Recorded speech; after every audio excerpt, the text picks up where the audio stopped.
All right, good afternoon. Call the regular meeting, Township Council for Monday, July 7th to order. And of course, I'd like to begin by acknowledging the traditional territories of the Coast Salish peoples, and in particular, our valued relationships with the Quetzalcoatl, Masqui, and Semiahmoo First Nations.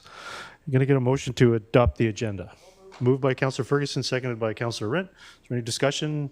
Call the question on A1. That carries unanimously. Going to motion to adopt the meeting minutes from June 23rd. Moved by Councillor Rent, seconded by Councillor Bailey. Seeing no discussion, call the question on B1. That carries unanimously. We have a series of delegations and a presentation today. We're going to start with Mr. Simrat Brar. Please come forward.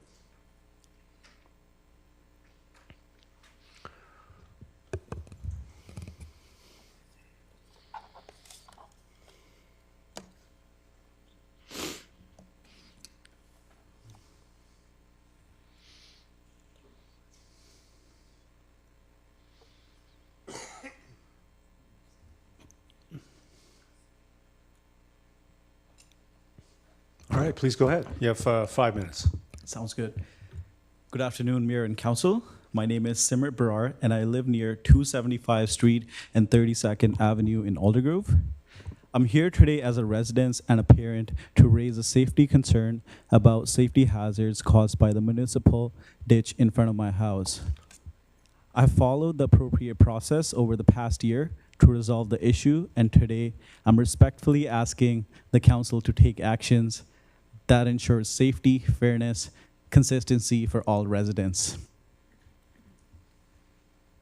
So the problem, there's a deep open ditch directly in front of my house within the township's right of way and part of the stormwater system.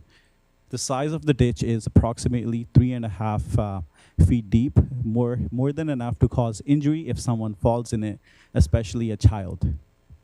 Series of incidents that have happened in the past year and a half. So one time my young nephew was injured after falling into the ditch. Another nephew slipped and fell while walking near it. The area is unlit, there's no street lighting, making it especially dangerous at night. There's a community mailbox located right in front of the ditch, which forces daily foot traffic near this hazard. One of the neighbors, while I was speaking with them, they reported a truck sliding into this ditch during a snowstorm. This is not just inconvenient, it's unsafe. Here's the view of the ditch from my house. So you can see my house is kind of on a tilted slope. So this is where I took the photo of. And this is a wider angle of the ditch.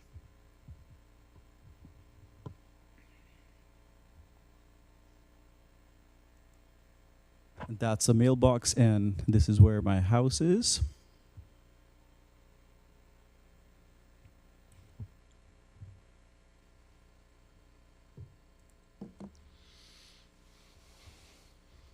That's just another side view.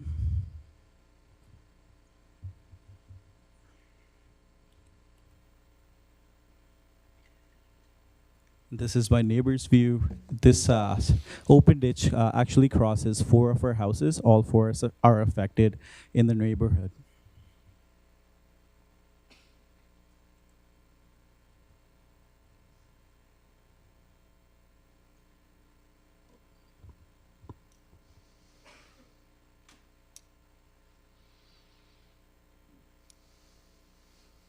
While speaking with the township, here's a few acknowledgements about the system deficiency. Township engineering staff confirmed the existing system was reviewed and does not have the capacity required. Therefore, it will need to be brought into compliance with standards and toll bylaws. So these are specific quotes that were provided to me in the email.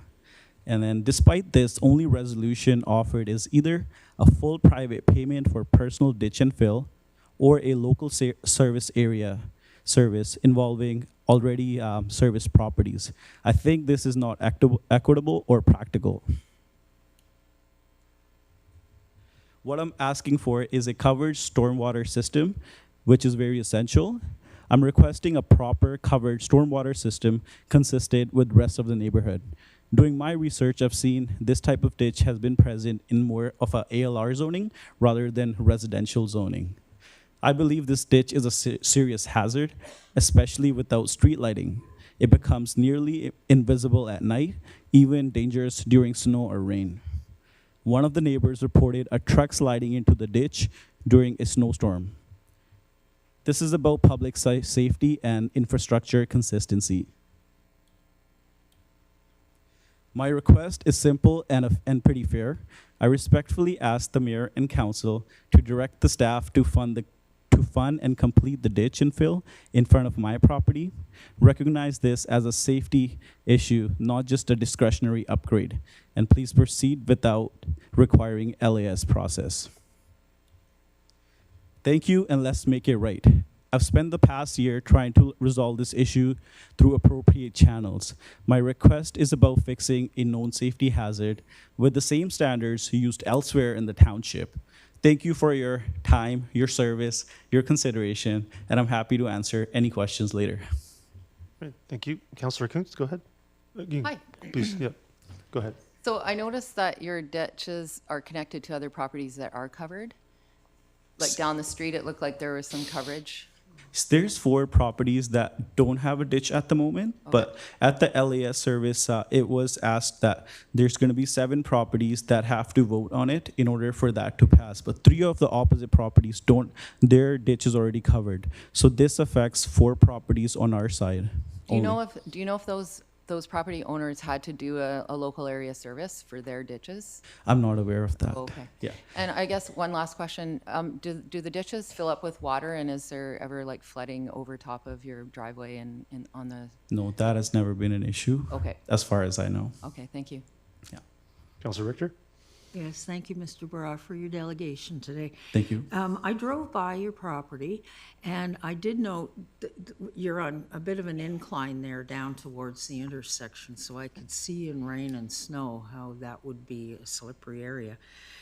I kind of had the same question to you that Councillor Kuntz has just asked you, so maybe you've already answered it, and that is the other neighbors who were there. Yeah. Were they able to infill their property, or was it done, to your knowledge, at the time that those houses were built? Because it would seem to me that because you're kind of at the bottom of that hill or close to the bottom, Yes. and the drainage is going to run downhill, that you're taking the drainage off a lot of the areas that are up higher on the hill. That's right. Yeah. I'm not aware of if they had to pay it themselves, but this is just, I think, my opinion that when I spoke with the township staff, they did mention that when these houses were built in 1980s, that the developer did not include, and this was only 4 properties that were left behind. So just my understanding would be that this was just left by the person that built that unit, and these properties in front of our house always had the stormwater system. Yeah. Yeah, okay. but this is just, as far as my research is concerned, I'm not 100% sure about that. And because the other properties are up higher on the hill, That's they right. probably don't have any water issues Yeah. in the ground that's been covered, because Mm-hmm. of course it's running downhill. Yeah. Okay, is there ever a point in the year when your ditch gets full of water? No, No? yeah, I haven't even seen it fill like quarter to its level, so Okay, yeah. but that's still a hazard for small children. Especially with snow, yes. Like with rain, I'm not 100% sure how much it gets filled in, but I know for sure when it's snowing, it's hard to see how high the ditch is. Let's say there's a 1 feet of snow that's covered or 2 feet of snow, and and we're kind of like on a slope, so a lot of cars are having hard time when it's a rainy day. I work from home during those days because it's hard to just get down the street for me during that time. But I see that it could, from a perspective point of view, if the ditch is covered with snow and someone can think that there's a way through it, so that could be a hazard. But again, the incident about the truck that yesterday my neighbor told me, that they mentioned that we're kind of like on a slope, so he actually went inside of the ditch. So that was one of the recent instances that I was made aware of. Okay. And if I may ask, you're a relatively new resident in the neighborhood? That's right. I moved here in 2022, and okay. my son was born I think he was born in 2024. So he's turning almost. He's at a stage where he's gonna be walking around. So I'm just worried about his safety as well. It's because my nephews have fallen into it. So he's like walking around all the time. But that's why I wanted to raise this as a concern as a parent. Right. Thank you so much for your time today. Mr. Mayor, I have a procedural question. Can we I'd like to make a referral motion of this delegation to staff for a more detailed report, particularly looking into the history of that neighborhood and why some properties, and actually a lot of the properties in the neighborhood, from what I could see, have been filled in. Yeah. Yeah, we've done that in the past, but there are more speakers from council. Okay, thank you. Councilor Ferguson, go ahead. Yeah, yes, I think that there's a number of questions here. I'm familiar with the area as well. And the interesting part, I know I've had to do this myself with a ditch over the past, several years ago. And there's an opportunity, I guess, for you to, work with, at our engineering staff to fill that ditch in yourself. Did you ever get a quote on how much that would cost to do the infill yourself? I don't know about myself, but due to the local area service, I was talking to the staff. They did mention for the 4 houses, the total cost would be around 300,000. And if 60% of the residents agree to it, so 50% of the cost will be paid by those 4 houses. But I'm not personally aware of what would it cost for just myself to fill that out. Yeah. Yes, that's right. I know that things change and things are more and more expensive. I remember there is a pipe over top of your driveway, right? Yes, just on my driveway. That's right. Underneath your driveway going in, there's a pipe. What we did in the past, we connect that pipe to a drainage system and then filled it over accordingly. But we didn't pave it over, and I just paved it. We filled it over with grass or gravel, but it drained accordingly. So anyway, I understand there's going to be a motion and see what staff says. But thank you again for coming. I can see by the information, it's not an easy thing to look after, especially over time. That ditch probably wasn't always that way. Over time, it probably got a little bit deeper as the years went by. Thank you very much. Thank you. So thank you for your delegation. Thank you so much for letting me present today. Of course. Mayor and Council. Yeah, thank you. So Councilor Richter, go ahead.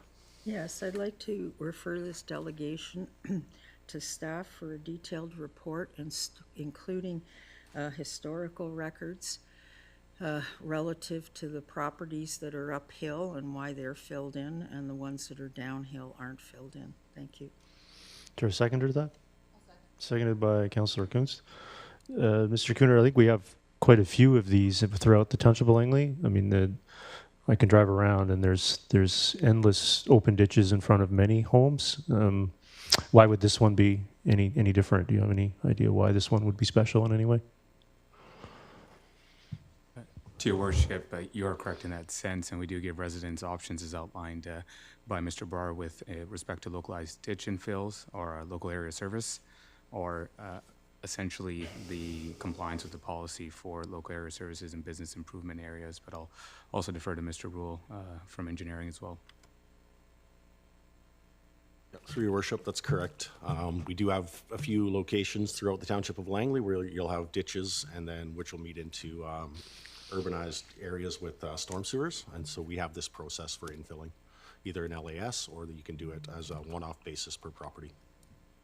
Yeah, so I think that we just had the report. So I'm going to move referral of that to the 2026 budget process, seconded by Councillor Wren. Oh, excuse Councillor me, Richter, point of order. Go ahead. I had a referral motion on the table that was seconded. Yeah, no, I'm referring your request for report to the 2024 budget process. That's my motion. 2026, sorry, yeah. So that's been moved and seconded.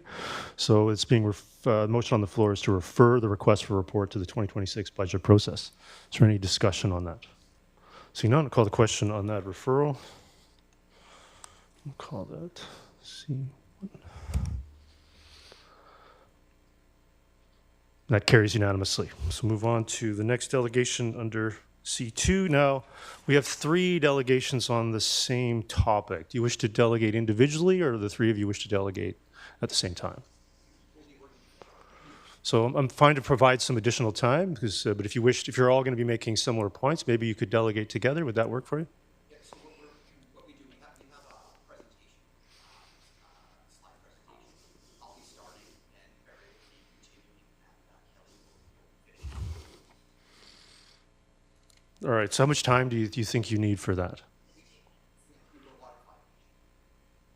Okay, so you filed Kelly first, and then Chris second. Myself, Chris, I'll be first. Barry will be second. Kelly will be third. All right, come forward, go ahead.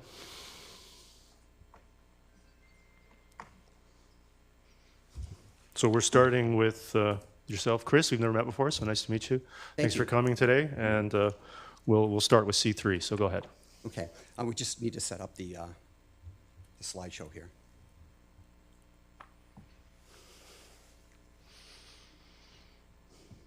Thank you.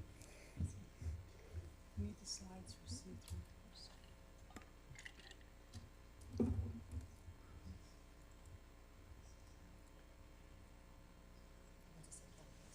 No, Chris. Right there. Yeah, that's it. And then just this one.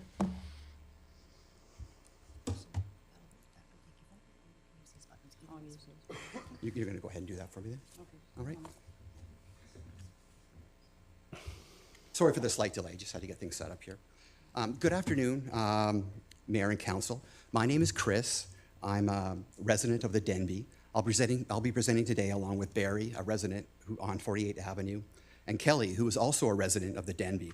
We have significant concerns about the proposed VRM upgrade and expansion. I'll be talking about safety, Barry about environmental concerns, and Kelly will discuss a number of topics, including a summary of what we want. We thought it would be useful to start with an aerial view of the area. You can see existing structures that include the VRM plant, Langley Christian High School, Langley Church, the Denby, and Langley Christian Elementary School. The area is changing quickly, and the photo is already dated. Here is the under construction Langley Christian Middle School with access driveway.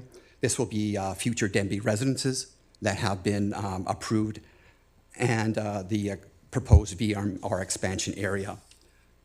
I'll go to the truck one. This truck movement map was supplied by VRM at a December 2024 information meeting. Here is the existing VRM plant and the proposed expansion area on the other side of 228th Street. Issue number 1, if this proposal is accepted, 228th Street will now be running through the center of a cement plant that is considered heavy industry. My initial concern was that's just not safe. Here is the under construction middle school driveway and future Denby expansion area. Mayor Woodward stood up near the end of the December 2024 meeting with some comments, including the intention for the township to properly sidewalk all of 228th Street. So the sidewalks you see on either side of 228th Street running through the proposed VMR plant will eventually be accurate. The proposal on this truck movement map is to have heavy trucks crossing the sidewalks on 228th Street multiple times per day in 5 locations. 228th Street used to be a quiet road. It's not anymore, and with Denby expansion and soon to be traffic from 3 schools and the church, 228th Street will continue to become increasingly busy. Issue number 2, hundreds of heavy trucks crossing the sidewalks that hundreds of pedestrians will be using is unsafe. A particular concern is the middle school driveway a few feet away from 2 truck crossings. To be clear, this is not an issue of people or children jaywalking and possibly being struck on the road. This will most likely be pedestrians, including children, struck on the sidewalk that these heavy trucks will be crossing hundreds of times per day. If you think I'm exaggerating when I say the truck crossing and the middle school driveway are a few feet apart, I would encourage you to view for yourself. I know some of you have, and I sincerely thank you for doing that. Before the slide switches, please note the location of the plant butting up to the sidewalk. Go ahead. This plant rendering was also provided by VRM at the December 2024 meeting. The plant will be significantly larger at about 70 feet tall. Yes, that's 70 feet tall. The picture of the plant is a little deceiving in that the plant on the truck movement map is proposed to butt up to the sidewalk. On this picture, it is obviously not. Notice the conveyor belt that goes up about 20 to 25 feet. Sometimes debris falls off. I imagine that's why the workers you see in the picture wear safety gear, steel-toe boots, hard hats, vests, etc. After all, this is heavy industry. Issue number 3, VRM employees working near the plant will have safety gear. People using the sidewalk that will butt up to the plant will have none of those protections. To summarize, routing 228th Street through heavy industry is not safe. Having hundreds of heavy trucks crossing over sidewalks that hundreds of children and pedestrians will use is not safe. Having an approximately 70-foot plant butt up to a public sidewalk is not safe. It seems that VRM may be willing to roll the dice on safety. As mayor and council, I would suggest that you be very concerned with safety. What wasn't discussed at the December 2024 meeting was WorkSafe BC. If it hasn't already happened, I would suggest that WorkSafe BC should be brought into this discussion. Thank you for your time, and I will now pass things off to Barry.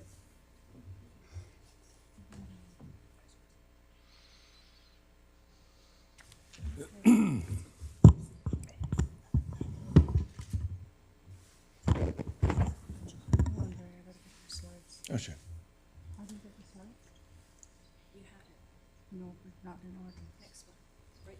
Oh, there we go. Hello, thank you, Mayor and Council, for letting me speak today. My name is Barry Levy. I'm here as kind of a character witness to the companies applying to upgrade their cement operations, Vancouver Ready Mix and Fraser Way Precast. Now, I am not opposed to anyone making a living, and I certainly do not have a problem with cement. I grew up in a cement town, founded on a giant limestone quarry from St. Mary's, Ontario, home of St. Mary's Cement, which operates on an absolutely massive scale. My wife and I moved into our place at 23019 48th Avenue in February 2017. This is the last parcel property that originally consisted of 40 acres that were cleared and settled by her great-grandparents, who literally lived off the land and respected it. About 20 years ago, the township was granted a right-of-way to allow storm drain runoff through our property, and on or around October 8th of 2024, I discovered a chalky gray substance pouring out of the creek, pouring out of the pipe that exits onto our property and then enters the Hatchery Creek. This creek flows downstream to the salmon hatchery on 232nd Street. As a result of my complaints, the township and province tested the stormwater passageways and eventually concluded that the source of this pollution was the Vancouver Ready Mix and Fraser Way Precast at 22765 Fraser Highway. I'm also told that the Federal Ministry of the Environment is also looking into these companies for dumping activities. On March 15th of this year, I noticed again more of this discharge coming from the outflow pipe onto Hatchery Creek, and also reported it to the stormwater manager for the township. I don't have the opportunity to bushwhack into the back of my property and check this stormwater outflow every day, but this does suggest this type of action is commonplace for VRM and precast.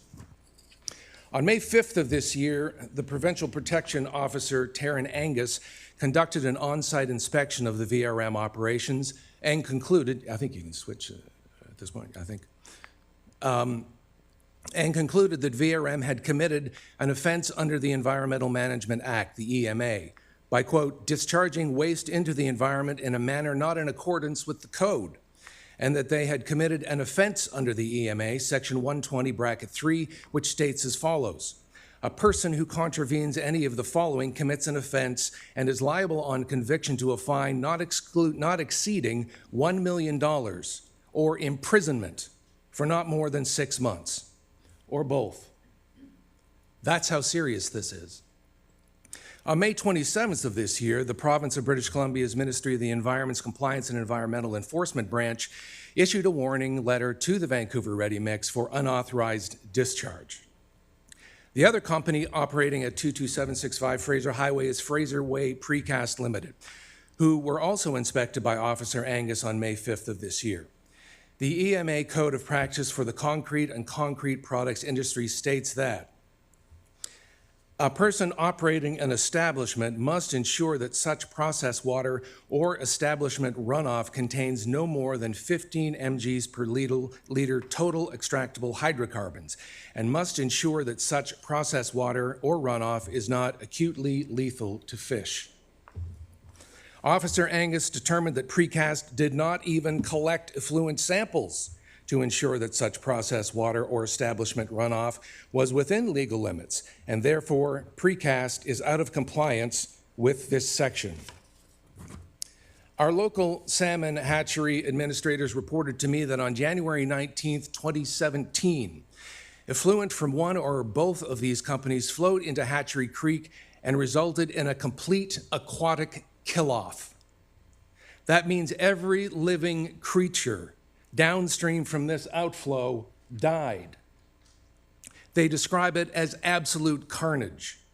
The hatchery hauled out buckets and buckets of everything that swims, wiggles, and crawls. Fish, crayfish, salamanders, endangered red-legged frogs, you name it. They also killed off an entire run of coho. All of it killed by the discharge from VRM and Precast. Now, I know that these companies are going to mention today that they have met with the hatchery and that it was a really great meeting. Jim Armstrong is here. He was at that meeting, and despite meeting with VRM, the hatchery still has grave concerns about VRM and Precast and their intentions, despite what they may say today. Jim is here. He is an RP Bio expert and longtime member of the hatchery, and he is available for any questions that you may have.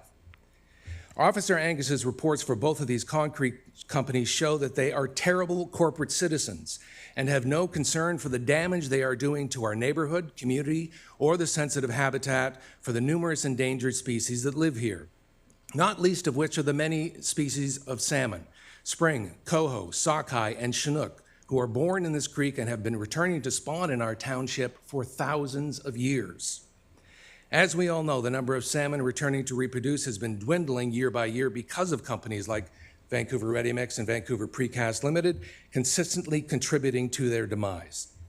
These companies also have proven to be terrible neighbors, and until I recently confronted them at their town hall last year, they were doing nothing to stop their cement and gravel trucks from accessing their operations via 48th Avenue, a street where commercial vehicles are not allowed, and where children walk and ride their bikes to and from school, the schools that operate there. A tire flying off one of these trucks and striking another car, a person, not to mention a child, would be absolutely catastrophic. And everyone knows in the Lower Mainland that that can happen because it has. Not to mention that 48th Avenue is an emergency route for police, fire, and ambulance.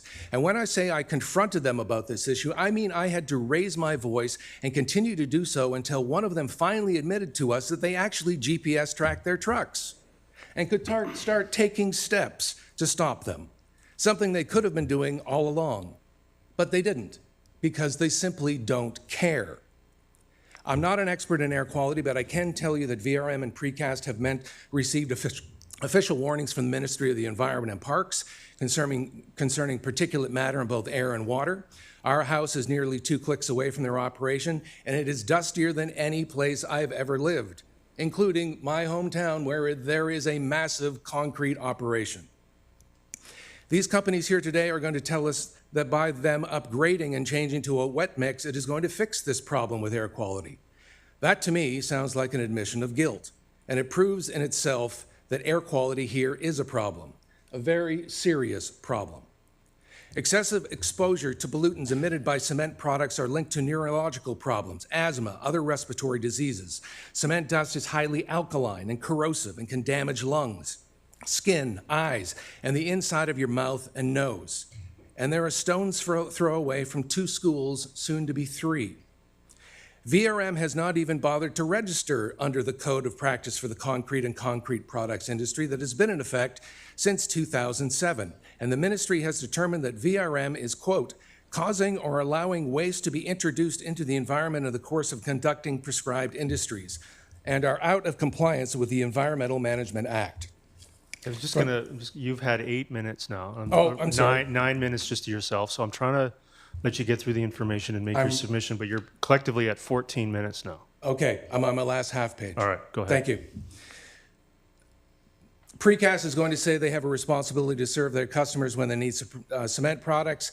First of all, they have a responsibility to obey our laws, which they don't seem to think apply to them. There are plenty of cement companies to take up the slack. To conclude, in the words of the poet, when someone shows you who they are, believe them the first time. Vancouver Ready Mix and Precast don't care about their neighbors, their community, or protecting the water, air, and environment of the township at this time, and when doing so, at a time when doing so is crucial. They simply cannot be trusted to do the right thing. Their word means nothing. I implore the Mayor and Council to deny Vancouver Ready Mix, Precast, and any other companies they have associated with address and any upgrade or any kind of expansion to their operations. If they cannot comply with the laws of this province, they should find another way to make cement. Thank you all for the opportunity to address you today.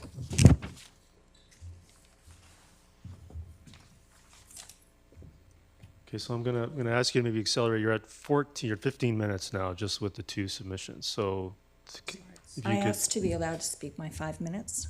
go ahead. Thank you. Good afternoon, Mayor, Council, and fellow residents. My name is Kelly Hasagawa, and I'm a resident of Denby Living in Murrayville. We are gathered here to discuss the proposed upgrade and expansion of Vancouver Ready Mix's operations within our township, a decision that will have far-reaching consequences for our community, well-being, our environment, and our future. We are a community built upon shared principles of responsible growth, environmental stewardship, and the health and safety of our residents. We have always valued our green spaces, the purity of our air and water, and the tranquility that allows families to thrive. Our community is a place where children play safely, where seniors can enjoy a peaceful retirement, and where business and residents coexist in harmony. However, this proposal directly threatens those values. Concrete plants, batch plants such as those operated by VRM, are well-documented sources of particulate emissions and airborne pollutants. The expansion and upgrade of their facility will inevitably increase the volume of dust and fine particulate released into our atmosphere due to process and increased traffic in the area. Numerous studies links these to long-term cardiovascular disease. The impact on our daily lives cannot be underestimated. An expanded operation means more trucks traveling to and from the facility, more noise during early morning hours and late evenings, and a disruption to the peace we cherish. The constant hum of heavy machinery, the beeping of reversing vehicles, heavy machinery moving aggregate toward the silos, and the rumble of cement mixers will become a reality for those living nearby. VRM's LinkedIn page indicates they have a capacity for 1,000 meters of concrete per 8-hour day. This equates to 125 trucks per day to move that concrete, never mind the aggregate, yard at a time, precast, and other activities that generate traffic to the site. Noise pollution is not just an inconvenience. It is a public health issue. Chronic exposure to excessive noise is linked to sleep disturbance, elevated stress, and even increased risk of heart disease. Are we prepared to sacrifice the quality of life of our residents for the sake of one company's growth? Are we giving serious consideration to a child being hit by a concrete truck in this neighborhood of residences, 4 schools, whose capacity is expected to reach 1,000 students by 2026? More trucks mean more congestion, a greater risk of accidents, increased wear and tear on our streets, costs that would ultimately be borne by taxpayers. The production of concrete is energy intensive and water consuming. Spills, runoff, and improper disposal of materials can contaminate nearby streams and wetlands, as we have seen, harming fish, birds, and other wildlife. Langley is home to sensitive habitats and green corridors that are already under pressure from development. Beyond environmental and health concerns, the expansion of VRM threatens to devalue our homes and businesses. No one wants to invest in a community where industrial noise, dust, and congestion are the norm. Studies have consistently shown that proximity to heavy industry leads to lower property values and deters future residents and businesses from moving in. Our township's long-term growth depends on preserving the very qualities that attracted us here in the first place. Allowing this expansion would send the wrong signal to current and prospective residents. We are not here to oppose business or job creation. We acknowledge the importance of construction and infrastructure to our region's growth. However, growth must be balanced with sustainability and respect for residents. There are alternative sites that mitigate harm to communities, and there are ways to encourage greener, quieter, and cleaner industrial practices. What we want. We have 7 items here that we are asking council to consider. One, and primary to this, is to consider the court order of June 18th, 2015, which says that the property must remain in a state as it was at that time in scope, size, and intensity. We're also looking at enforcement of truck traffic, installing curbs and sidewalks, which we've already discussed with the mayor. Proposed to install a signal at the intersection of Fraser Highway and 228th, restrict commercial and heavy truck vehicles from establishing a crossing intersection on public streets. You saw with Chris's presentation, there are 5 crossings that are proposed across a residential street. Restrict light and noise pollution to business hours. Granville Island, which is consistently given as an example of industry and residents living in harmony, they operate from 8 a.m. to 4 p.m., Monday to Friday. They also have a trench that is around the property with a grate over top that prevents any aggregate dirt and such from tracking out into the neighborhood. In closing, I urge council and all decision makers to consider the profound risks of approving any Vancouver Ready Mix upgrade. Say no to increasing air and noise pollution. Say no to further endangering our roads and green spaces. Say no to sacrificing the health, property values, and peace of mind of Langley Township residents. And most importantly, say no to Vancouver Ready Mix, who have demonstrated they cannot operate safely, transparently, and legally within our community. Their lack of compliance, as outlined by the Ministry of Environment and Parks, shows the impasse we are at. They are required to improve their environmental practices, and yet they are prohibited from expansion by the court decision of 2015. Thank you for your time and attention. Okay, thank you for that. Not seeing any questions from council. Is there any questions from council? Councillor Richter, go ahead. Yeah, I've got a number of questions here. Ms. Hasegawaga is up there now. Maybe I'll start with, can you tell me more about this court order of June 18th, 2015? What has not been enforced? The court order requires the business to stay at the same size, scope, and intensity it was at the time of the order. And if you look at the site of VRM, there's a number of changes that have been made to the site. There is a 2-story container building that has been built that houses, controls, operators, and offices for the precast system. There's a large crane that was purchased from Boeing to move precast items on the site. Just a number of changes that I believe have increased the intensity of the business and the scope. They are producing a great deal more than they were in 2015. Okay. Now, when you say they're producing more, can you give me? Well, as I said, to? as I said, capacity is 1,000 meters right now. Okay. If they install additional silos as been proposed, it could triple or quadruple the business. Okay, really? Yeah. Because how many silos do they have there now? They have 1 silo that produces the dry mix, dry batch, and 1 silo that contains the materials. And they're proposing how many? 4. 4. Okay. That is what is on the rendering that we received. Now, what about, say, number of trucks? That would be a size of increasing operations. Yes. Yes. Right now, they have the capacity, and based on what I researched, the capacity for the trucks, it equates to 125 vehicles.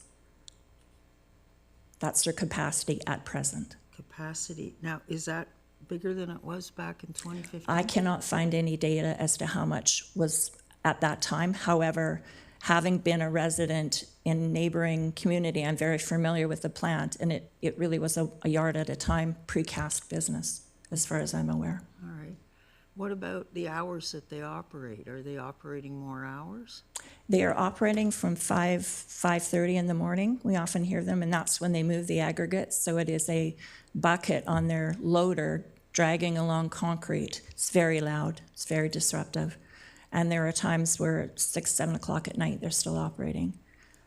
And do you know if that's the hours of operating they were doing back in 2015? No, but I have inquired with the township as to restrictions on hours, and we've been told there are no restrictions. They could operate 24/7 if they chose to.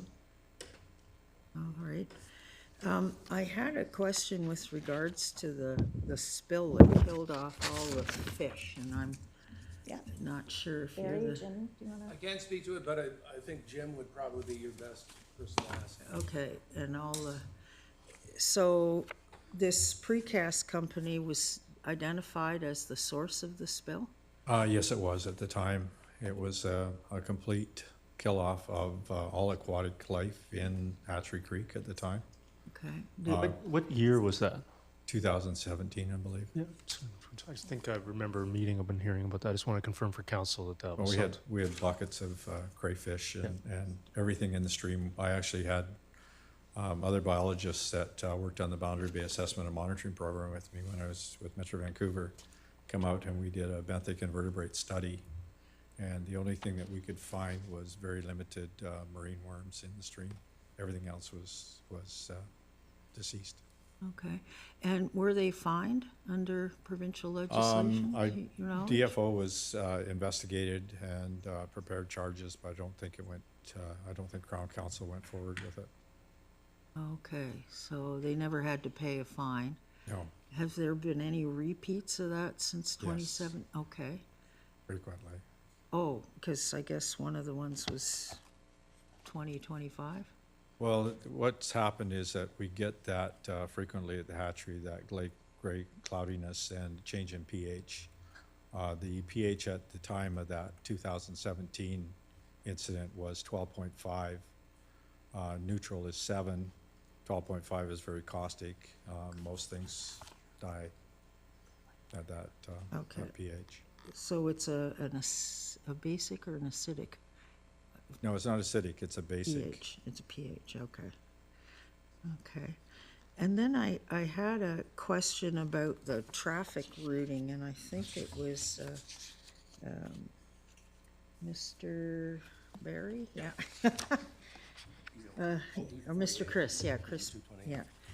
Yes, hi. Okay, so this goes back to one of the pictures, the truck movement map up there, and the one before it, where you've got the aerial view. Okay. Where is the new middle school going, the Christian middle school? Is that where the X is? Go back. Sorry, go back. I had a laser pointer. I didn't realize that you wouldn't be able to see the screen behind you, but if you just look behind you, Yeah, so that is the new Christian middle school. Okay. That is the driveway. okay, This will be future Denby development that's been approved. yeah. And here is the proposed BMR expansion area. So Okay, so when we go look at that truck movement map, are you saying the trucks are gonna be using the same route that the kids will be using to so get in this- and out of the new school? yeah, so if you look behind you again, that is the driveway for the new middle school. That's the only way in and out. Yeah. And here is my point, where you have these heavy, you have mixer dump trucks and dry bulk powder trucks going just feet from the entrance to their driveway. So where is your Denby development? Is that right So on the other? this is the future Denby, this is the future Denby development here, and then just north of this is current Denby Denby. development. Okay, and there's a church or school on the And other the side? church is right here. Yeah, The Christian high school is right over here, and then on the other side is the Christian elementary school. Okay. And this new school that's going in, the middle school, how many kids are gonna be projected to be attending that? 1,000 for the high school, the middle school, and the elementary school. Oh, my goodness, okay. So looking at this truck map, like the red arrows, where do the red arrows ever exit? They just keep going around and around in a circle? They're going across 228, then they're coming back over 228 and then coming out. Well, that's unclear. I mean, Yeah. this was the map that was provided by VRM at the information meeting, but I imagine they're going to be coming back out this way somehow. Coming out onto Fraser Highway. Okay. And onto Fraser Highway. All right, and the stream that got contaminated, where is that relative to either this map or the one above, the aerial map? That'd be at 23019 48th Avenue. It's not on that Maybe map. back it up. It's not, Okay, is it on there? No, you can't see it from there. okay, so how does the stuff get to the stream from way There down is Fraser Highway? stormwater runoff starting as far away as Yale Road, goes down Fraser Highway as well, and then turns down 228th, goes down 228th, turns on 48th Avenue, and then exits, goes under the road, and then travels underground and overground, because there's so much capacity, through the right-of-way on our property. Okay. And then it exits into the Hatchery Creek. Which would be kind of in this area. In that area? Yeah. Okay, so it's running along 48th Avenue then down to, Coming Yeah. down 228, right? Yeah, it goes right down 228th. So coming down here, then down off 48. there? Okay, that makes more You sense. can visit that ditch on any day, and it is gray. It's gray, Yeah, the open ditch part. all right. VRM also has a treatment for water on site that is discharged directly into the storm drain. Okay.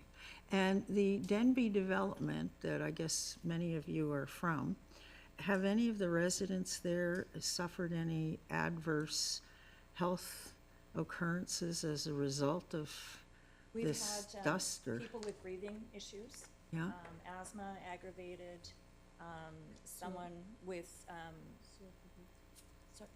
COPD, someone with COPD that has had issues with it, sleep disturbances definitely, people that are on the leading edge of the complex. Yeah. okay. And your development hasn't been there all that long, as I recall. Pardon me? Your development, Denby, hasn't been there all that long? 5 years? Wow, okay. Okay. Thank you so much for your collective delegation. I've really appreciated it. Councilor Bailey? Hello again to some of you. I've visited Denby and Mr. Levy's property and the hatchery, and glad to hear you articulating your concerns so well as you did before. In the name of fairness, I want to hear what VRM's presentation is going to be, and then I will have a significant amount of questions, I believe, for them.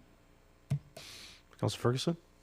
Oh, yes, I have some, actually, maybe some questions for the VRM group, but I did want to, I noticed Jim Armstrong was in the audience. I've seen him around for many years. Good to see you again. And Jim, our concern at Metro is the macro level of both the reservoir levels and the impact of water, and with the snow caps challenging from year to year. I wanted to ask you, with your work with the fisheries and what you do, you have some healthy years and some not so healthy years. How has the last few years been with your fish plant, and how has as the indication today, how has that impacted your long and short range plans?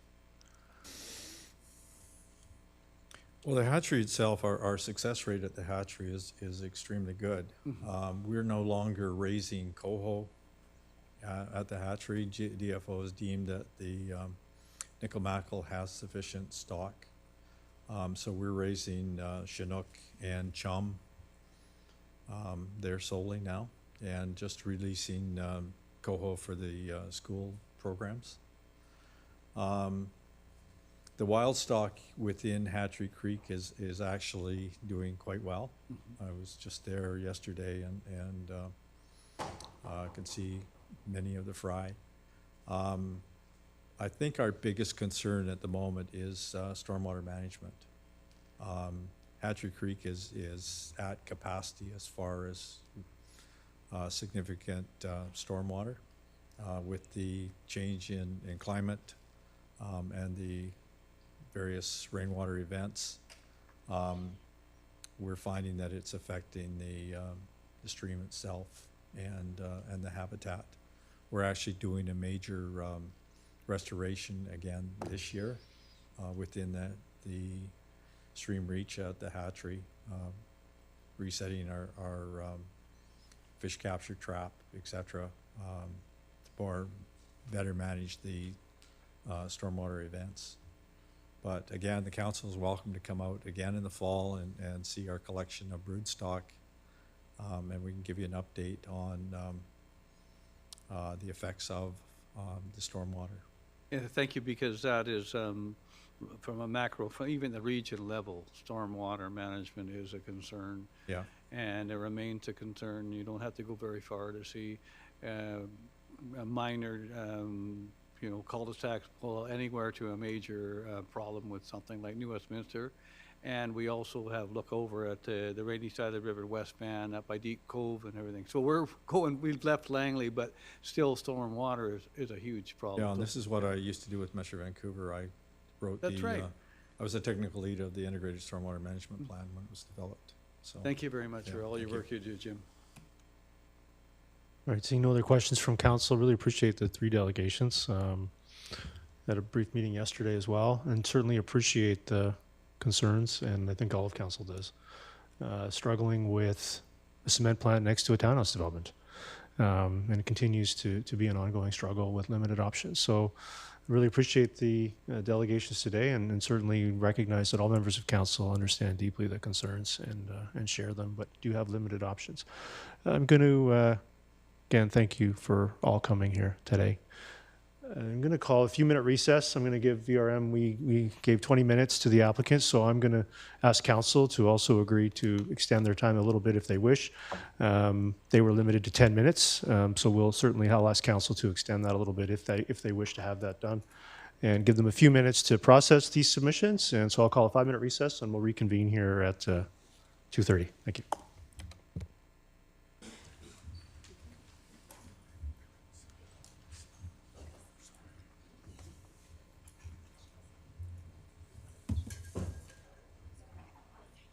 You should make note that I wasn't at that meeting between VRM. I know you weren't, yeah. I'm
All right, so we'll get back underway. Mr. Fassbender, you know, we approved 10 minutes, but I think we'll allow you a bit more if you have more. You've all heard, so. So I'd ask you to keep it appreciate to that. 15, and then hopefully you can work with that. Yep. All right, go ahead. Thank you. Absolutely. Well, Mayor and Council, thank you for the opportunity. I'm Peter Fassbender. I'm the corporate ambassador for the BM Group, who own Vancouver Ready Mix. The reason I'm involved in this particular discussion is right from the time that I've been working with the BM Group, it was clear there were a lot of issues around Vancouver Ready Mix in the area, particularly from the residents at Denby, many of you've heard from. And so I wanted today to not try and get into every single detail, but give you an overview of Vancouver Ready Mix and the BM Group. First of all, I think it's important for Council to know that the BM Group purchased Vancouver Ready Mix and Fraser Way Precast 5 years ago, just over 5 years ago. During that time, if you look back at the previous operation and the challenges, some of which have been talked about, Vancouver Ready Mix and the BM Group have spent a lot of time, money, and resources to improve the quality of the current operation. That has been their DNA. Larry Wilson, who has been with the company even during the previous ownership and is still there, has had over 16 years working with the company. And I make no hesitation in saying to you that the operation prior to the BM Group taking it over was not up to the standard it should have been. They had non-compliance issues that weren't dealt with efficiently.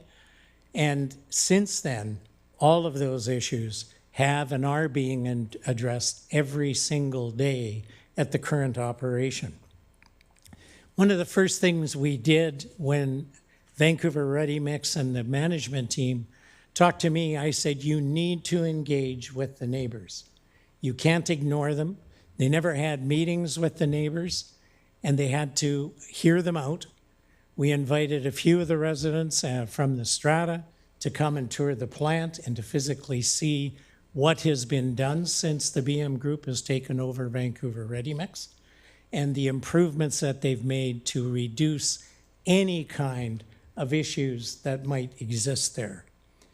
I want you also to know that there were 2 independent air quality studies that were done by independent groups, both of which showed that there were no significant issues with any air quality issues as a result of the operation of Vancouver Ready Mix.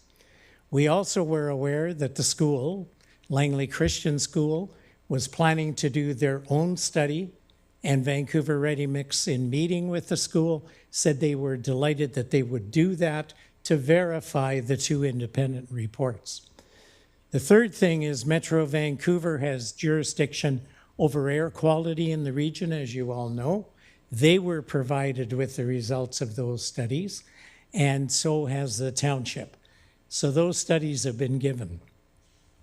I'd like to also talk about the fact that there's been a lot of misunderstanding and, quite honestly, misinformation about the actual facts, some of which I heard today. And I can assure you that Vancouver Ready Mix is willing to have any provincial government department, any metro department, work with them to look at all of the reports and to verify that some of the things that have been said are not true. Now, what I'd like to do is just take you through some really quick issues, and many of them you've heard about. The first one is traffic safety and the routing volume on 228th. As you know, the plant is able to operate. In order to operate, trucks have to come, and they have to come to the plant and be loaded up with their concrete and then move on to the various customers that they have in the region. After the meeting in December with the Denby residents, Vancouver Ready Mix installed GPS tracking on all of their trucks to ensure they can track which truck goes where, and if there are any infractions, that those are dealt with. And I agree with the previous speaker that said, well, maybe they should have done that sooner. And you can criticize them for that, but at least they've done it. They've also instituted with their drivers that if any of their drivers does not follow the proper procedures, and the only time they can use 48th Avenue is when Fraser Highway is not available to them. Fraser Highway is the main entrance into the plant and out of the plant. If there is an accident on Fraser Highway and it's not available, a truck then is able under bylaw to use 48th Avenue for that period of time that Fraser Highway is not available. The truck staging, they try to manage, but as you know, in a business like this, when they have an order, they need to fill the order, so their trucks have to come. Excuse me. I will correct one other thing. There were more trucks in 2015 than there are today operating out of Vancouver Ready Mix. So the volume has not gone up. It has actually gone down because of the management of their orders and the trucks being filled to capacity when they come in. Air quality testing I've spoken of already. There were 2 independent offsite. Township has a copy of those. They've been provided to the Denby residents, and the reports clearly say there is no air quality issues emanating from the plant. And in addition to the neighboring area, they had those studies done because the employees indicated to management they were concerned about air quality for them working in the plant. And again, there was no issues for the employees' health and safety. Truck staging on 228th Street, which is the only way that they can prepare to bring a truck into the plant, is kept to a minimum. But when they have orders, their trucks have to come, they have to be staged, and right now the only place they can stage is on 228th Street. Effluent discharge, big issue that was talked about. Ryan Mathwick, who is the general manager of Vancouver Ready Mix, met with the Enhancement Society, showed them the detailed reports on all of the emissions that come out of the plant, and they are shown to be below acceptable standards. So their quality is higher than they are required to have. And that has been verified by the Ministry of Environment, the Ministry of Fisheries. As a matter of fact, township staff came up and looked at the discharge that comes out of the plant when trucks move in and out and flows off the road into the ditch. But they're not the only ones in the area that are creating dust on the roads and so on. And very often, stormwater comes from many sources, not one single source. And the comment that was made that the Ministry of Environment said Vancouver Ready Mix, of the last 5 years that it's been owned by BM Group, have improved the quality of their discharge. The only issue that was raised was there is one point of discharge from the entire site. That permit for that discharge is under the name of Fraser Way Precast. Vancouver Ready Mix doesn't have a separate permit to discharge, but there is only one point of discharge. So everything from the entire site, from both operations, goes out that one point of discharge. So you know there is perimeter capture of water from the site, from both Fraser Way Precast and Vancouver Ready Mix, that is treated by state-of-the-art treating equipment on the site, and that is tested daily. Reports are filed. Ministry of Environment, Fisheries and Oceans have those reports available to them to verify the quality of the water that is being discharged from that one point of discharge. I just want to say that, you know, it's a big concern, and I was disturbed when these folks said that Vancouver Ready Mix does not care. They do care. They've proven by the work that they've been doing over the years They have concreted 90% of their site, and they're going to do 100% to avoid any dust coming off in the trucks that come out. They do not wash their trucks on 228th Street. Their trucks come and they stage there until they can go in and load up. Then they come out and they go on to Fraser Highway. Vancouver Ready Mix has indicated that they want to do an environmental upgrade from their current system, which is already state-of-the-art, but there is even better equipment that is available. And what they want to do is to capture any of the solids that come as a result of the operations that are held in the holding ponds on the site, and to clean those out and to be able to reuse rather than having to take them and dump them somewhere else. So they have talked about, and we met with Township senior staff, gave them a copy of the proposed increase and improvement to the environmental handling system for the water. And that meeting, we have said that that particular upgrade is self-imposed. It's not imposed by the Ministry of Environment or Ministry of Fisheries or the Township of Langley, but is being done to ensure that they continue to have state-of-the-art water quality testing. What the filter press that they're proposing to put on the site, it typically involves feeding the material containing solids, that's the water with solids, through a filter press, captures the solids, pulls them aside, they can be reused, and the water is then put through the environmental testing and the upgrade. It really collects clean water through an external channel, cleans it all up, so even the discharge is going to be of a higher standard than it might currently be, which, as I said, is above standard required. Operating hours and noise. There are no regulations on operating hours, and indeed there are times where the plant, especially Fraser Way Precast, begins their operations early in the morning in order to meet the requirements that they have for their customers. But Vancouver Ready Mix and Fraser Way Precast are prepared to do what they can within reason to be able to run their business, but also not disturb the neighbors. Proposed temporary use permit that may come to Township Council. The property across the street was purchased by the BM Group not to expand the physical plant to that site. It was purchased, quite honestly, as an investment for the future, as the area changes in the future.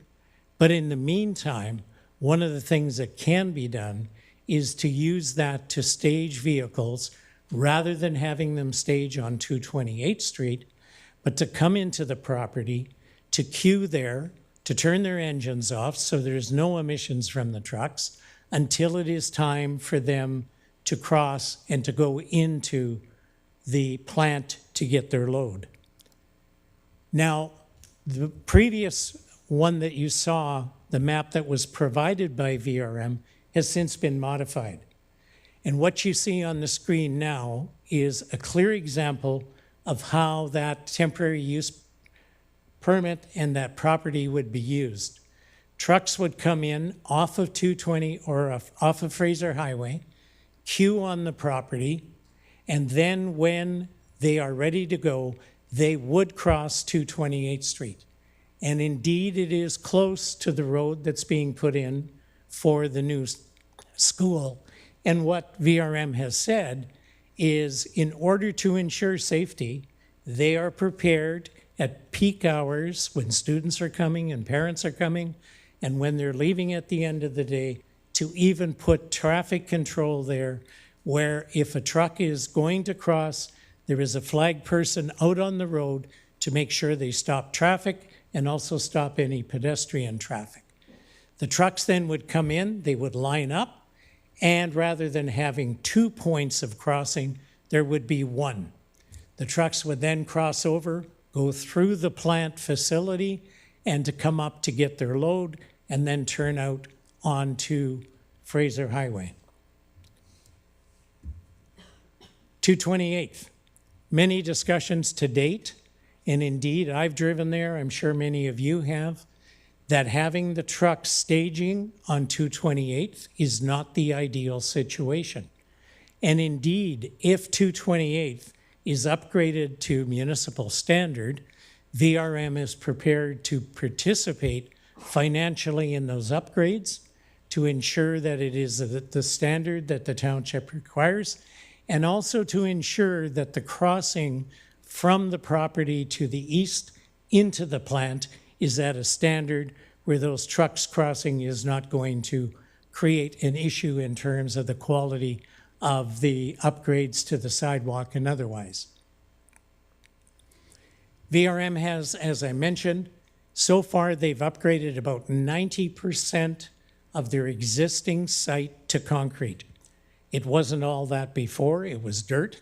So indeed, when trucks came in and came out on the road, they would take some dirt out onto the road, as would come from regular cars going and other vehicles going on that. And the reason they're doing that is to ensure that there is a significant reduction on any dirt that comes out with a truck that comes out of the plant. So, one last thing I would like to say to council. After all of the meetings with the Denby residents, with the school, with the church, they have decided not to request an expansion to their plant whatsoever. They still firmly believe that a wet mix plant is even more efficient in terms of truck traffic, in terms of the actual operation of the facility, but they realize that the opposition from the residents there, who moved in long after VRM was there, and I know they were told at one time, I don't know by whom, some residents were told, VRM is leaving within a year. That was never true, but I don't know why someone would have said that, but they did. And I appreciate that if you're told something is going to happen and it doesn't, you get upset. But BM Group and VRM of today never made the commitment to be out of there in a year or 2 years. They are looking for an alternative site, but I think all of you know that to find a site anywhere in Metro Vancouver to build a new plant that has the appropriate zoning is not an easy task. And they've been looking in the township, they've been looking in other communities across the river, and they have not found a site yet that they could move their operation. If they do, they will move. Is that going to be 5 years from now? Is that going to be 10 years from now? I'm not going to stand here and make a promise on their behalf that they can't keep. So that is the question, or the issues that we wanted to bring. There's lots of technical detail, but I will say this. We provided some information to council as part of the agenda of the testing that has been done on the water. So those details and all of the emissions are well documented and copied. Ministry of Environment is out, and the only issue outstanding with the Ministry of Environment is this other permit, if they require one from VRM to have a permit for the same discharge point as they have for Fraser Way Precast, they will get that permit. They didn't know they needed one because of one point of discharge. If there was more than one, then of course they would have had to get it at the time. So thank you for the opportunity. Larry is here as well, but more than happy to try and answer questions. And thank you, Mr. Mayor. Yeah, thank you again for coming, and let you have a bit more time as well. And I think it's good to have council get all submissions from everyone, including yourselves. I'll have a few questions, but I'll let members of council go first. Councillor Kuntz, go ahead. Yeah, thank you, Mr. Fassbender, for sharing your side of the story. And it was great to hear also from the Denby group. And I did, talk to a few of the neighbors in the Denby group. And one of my questions actually was, like in 2015, I understood that, even the township thought that the Valley Ready Mix at that time was going to move. and that maybe they attempted to find another site, but here we are, and we're still in this. I think as long as I've been on council, this one keeps coming back, and it keeps coming back, and it will continue to keep coming back. So I guess my question is, what is considered expansion? So is the site across the street considered expansion? Is the so what you're saying is Valley Ready Mix is not asking for expansion. So what is determined expansion, and what are we looking at as far as the neighbors are concerned about trucks, about dust, about noise, and so I guess that's my question is how do you define expansion or not expansion? Well, Vancouver Ready Mix's lawyers have said clearly that if you want to expand the plant as it existed in 2015, that is the site of Vancouver Ready Mix and Fraser Way Precast, you will not be under the ability to do that without township permission, because it is a grandfathered operation. If you were to use the site across the street to actually build any form of plant operation, that would be considered a request for expansion. We don't believe that the truck staging and the routing of the trucks on that property and parking some of the trucks on that property is the same as a request to expand the plant. That's why they're willing to make that request. It would go through the process that council has to go through. They fully respect that. If that was not allowed, then they would continue the operation and continue to use 228th Street, which they are allowed to do in terms of their truck traffic. So currently they're allowed to use the property across the street? For within limitations, they can store 4 vehicles, whether it's a container or an actual truck, in order to be compliant with the bylaws. And bylaws has visited them. They had more than that on there. And as the minute bylaws came and said you can't do that, they removed the ones that weren't in compliance. Okay, I'll let others. There's probably lots of questions, so I'll leave it at that. Thanks. Councillor Pratt. Yeah, thank you, Your Worship. One of my questions was already answered there, just about the number of trucks, because it is RU1 across the street. So, when I drove past the other day, I noticed that there has been some clearing, and they got rid of an old house that was derelict and had some people living in it that weren't supposed to be living there. Right. So, okay, yeah. I appreciate that. You mentioned within reason that the companies would be open to exploring hours of operation changes. Is that correct? Or what to you, I guess it might not be a fair question to yourself. It might be a better question for the company itself, but what's within reason in terms of hours of operation? We've talked about that. And again, they want to be a good neighbor. And the only way I can answer that, and I know Larry would say exactly the same thing as would the owners of the BM group, we will do everything we can within reason to be able to run our business, because their business is predicated on what orders they get. Mm-hmm. If they get an order and there's a deadline for the developer to get concrete, they have to be able to deliver it on time that meets their schedule as well. As far as Fraser Way Precast, they start up their operation in the mornings. And again, they are willing to look at what they can do to ensure their operation is efficient. And if that means starting their operation a little later, they're willing to look at that, absolutely. And so the other sort of companies in the Lower Mainland that operate on a far narrower window of hours of operation, how do they manage to stay in business if their hours are so much shorter? Well, there's a difference between Fraser Way Precast and Vancouver Ready Mix. Vancouver Ready Mix can control their hours a little bit better. Vancouver or Fraser Way Precast, in order to keep their operation going and provide the products, they have to stage in the morning to get ready to get their plant up and running. But they're willing to look at the hours of operation for sure. Right. Okay, I appreciate that. And then if you can help me work through the issues regarding the discharge and the effluents and who's got a permit for what and who's not in compliance on what. So the ministry, as I understand it, issued letters, I think it was May this year, saying that precast, specifically in their letters, is out of compliance with the code of practice for not tracking the effluents going into nearby habitat. So is it precast or is it VRM that's? They're both, if you think of the site, there's drainage all around it within the site. So any water that is collected goes into their holding ponds, whether it's precast or whether it's Vancouver Ready Mix. Right. It is then goes through their treatment process, and there is one point of discharge. So the way to look at it, all the water from the site goes into their treatment process and goes out the one point of discharge.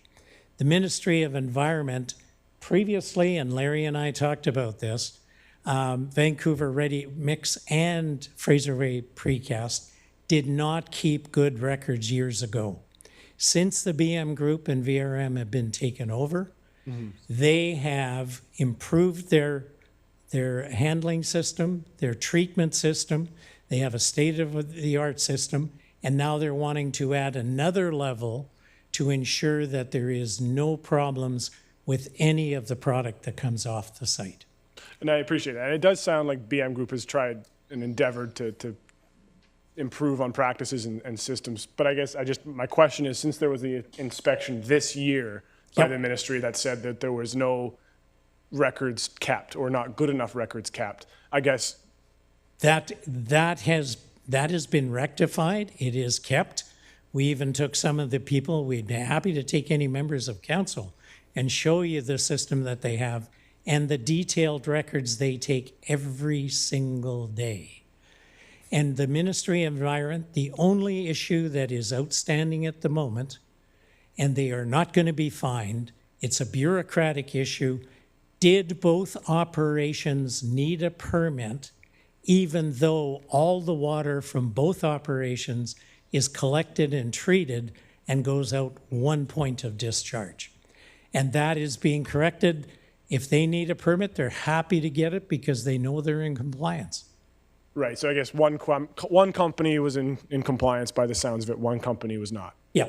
Okay. Thank you. Councillor Bailey? Yeah, as I said, I've visited the other sites. I haven't been able to get in there and poke around VRM, and I will ask to be able to get in there.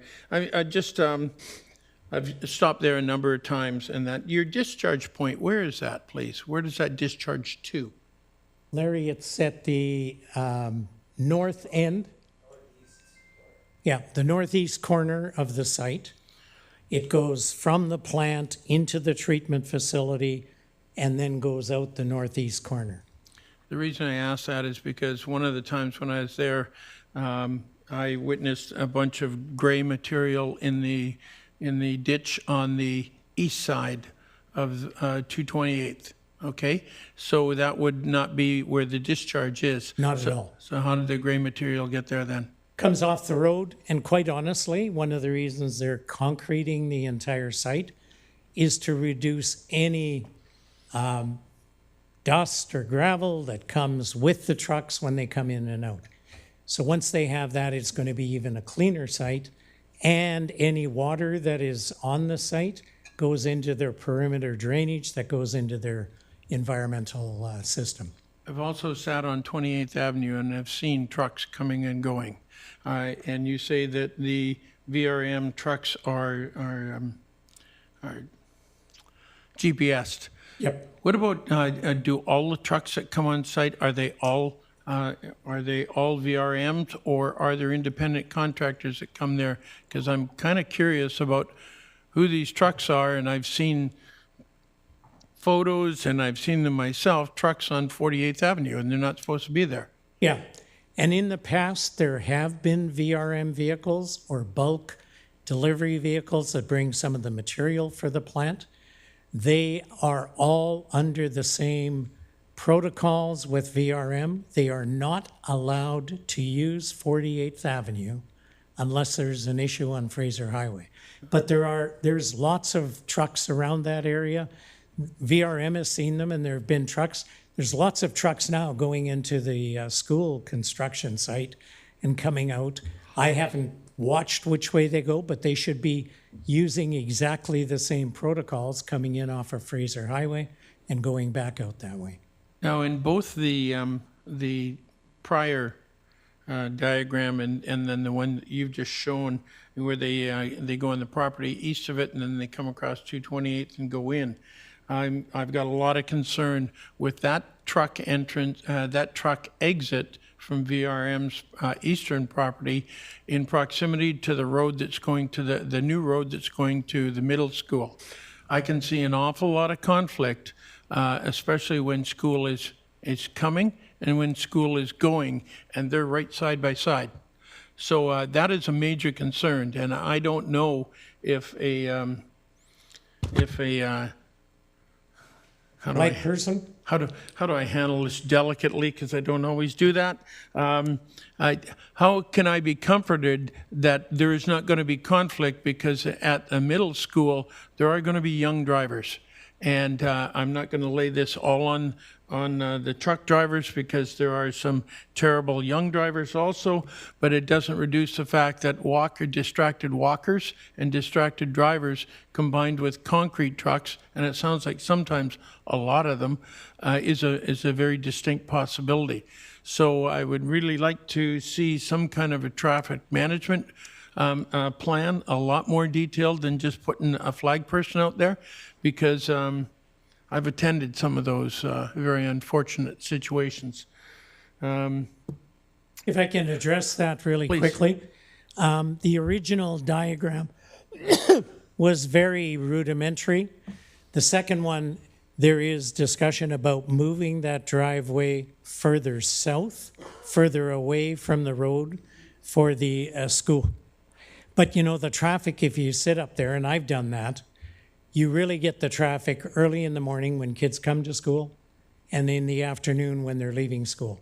Yep. I've watched some of the drivers, mothers, fathers, I'll be delicate as well, who aren't as perhaps careful as they should be. So one of the things that they've said, that plant is going to be there, it's going to be operating no matter what. So what's important is to have a really good traffic management plan as that school comes on site, to make sure that it's managed properly. So if you change where the road from VRM's eastern property is going to come out, is it not going to come out of alignment with the entrance to the VRM property? It'll need to be in alignment, but there has been discussion of even moving that across, and they can show you that if you come to the site. But they feel they can move it somewhat, but it is going to be closer to the new road for sure. Now, when I hear about, Councillor Pratt addressed this to a point, is that Granville Island only works day shifts during the week. And I have I've got a lot of sympathy for this industry that was there before the school and before Denby, okay? But it doesn't preclude conflict, okay? So now we got to do the dance on this one. So why can Granville Island operate from, say, 8 to 4 on weekdays and not VRM? Larry, did you want to speak to that from your point of view? I think he's better.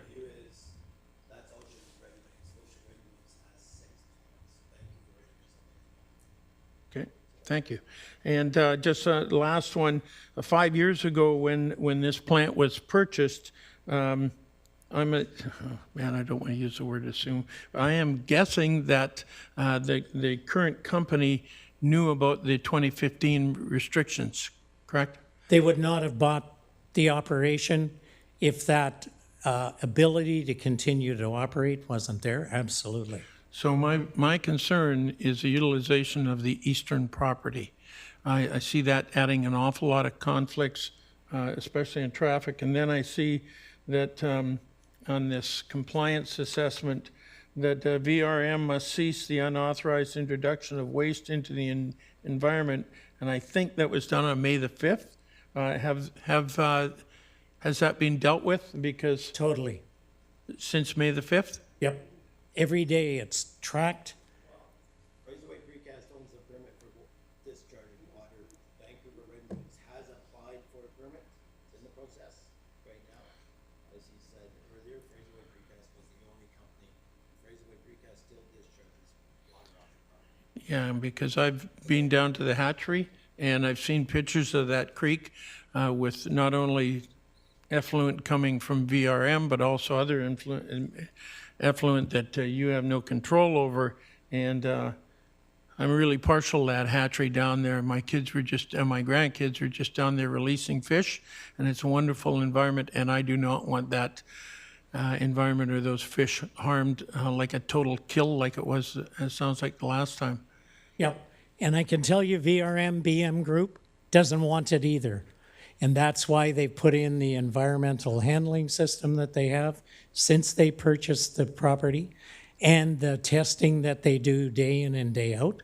And Fisheries and Oceans have been out, and they do not believe and have told Vancouver Ready Mix and Fraserway Precast they are not the issue. Okay, so thanks. I've taken enough time, and yeah, I'd love to come for a tour. Thanks. Totally. Councillor Martins? Thank you, and thank you for coming, and also thank you to the previous delegations. It's good to hear for all sides of things. A lot of questions already asked, so I'm going to just narrow down my questions to the traffic reduction plan. Looking at that slide, I have visited the site on several occasions. I haven't been inside and would love to be able to check that out. But just my observations from the exterior. And I'm going to start with, can you remind me approximately how many trucks are coming and going each day? It'll vary depending on the orders that they have, because their business is driven by the orders. But Larry, do you have a sense on average? Example, today we had 400 meters going out, so our trucks were 10 meters at a time, so that's 40 trucks. But to supply material, we need, there'd be 4 dump trucks on, they do probably 8 loads a day each, so that's another 32 trucks. And then we also need about 4 cement trucks to supply those trucks, that'll be another 4 trucks. And then you have Fraserway Precast, so any given day is a toss-up. So that's today, there's gonna be well over 100 trucks. Tomorrow, same thing. I can tell you Thursday, then these are the people, and they'll be much quieter, because our orders are only about 50 meters, so they'll only have about 20 trucks coming in. So yeah, it's, every day is changes. Okay, and then I appreciate you mentioned there's different trucks fulfilling different roles within that breakdown. So when I'm looking at the all truck traffic, so definitively, like currently, are they all going in at the north end of the property, cycling around and coming out on the south? Okay, okay.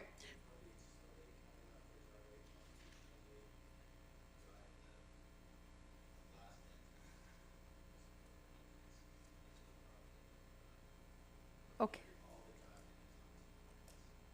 Right, okay. And then when I'm looking at this diagram and I see the employee parking within the site, is that currently there or is that proposed?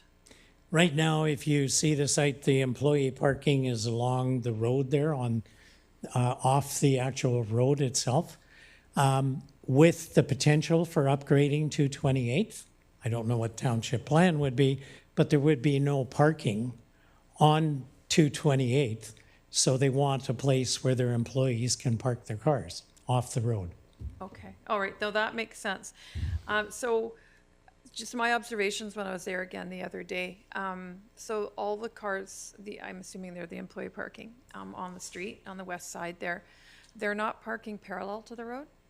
They're driving in like parking stalls. On an angle. Yeah. For the most part. Okay, and I'll leave that right there. But what I did notice is the number of vehicles there. Some of the trucks were having trouble with the turning radius, getting around those vehicles.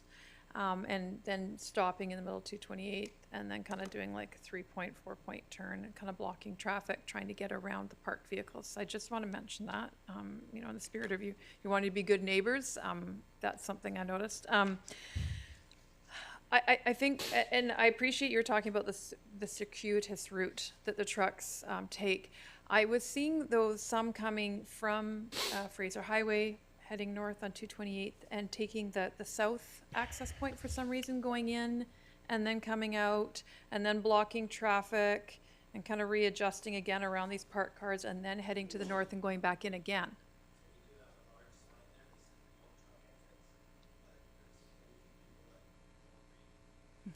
Yes.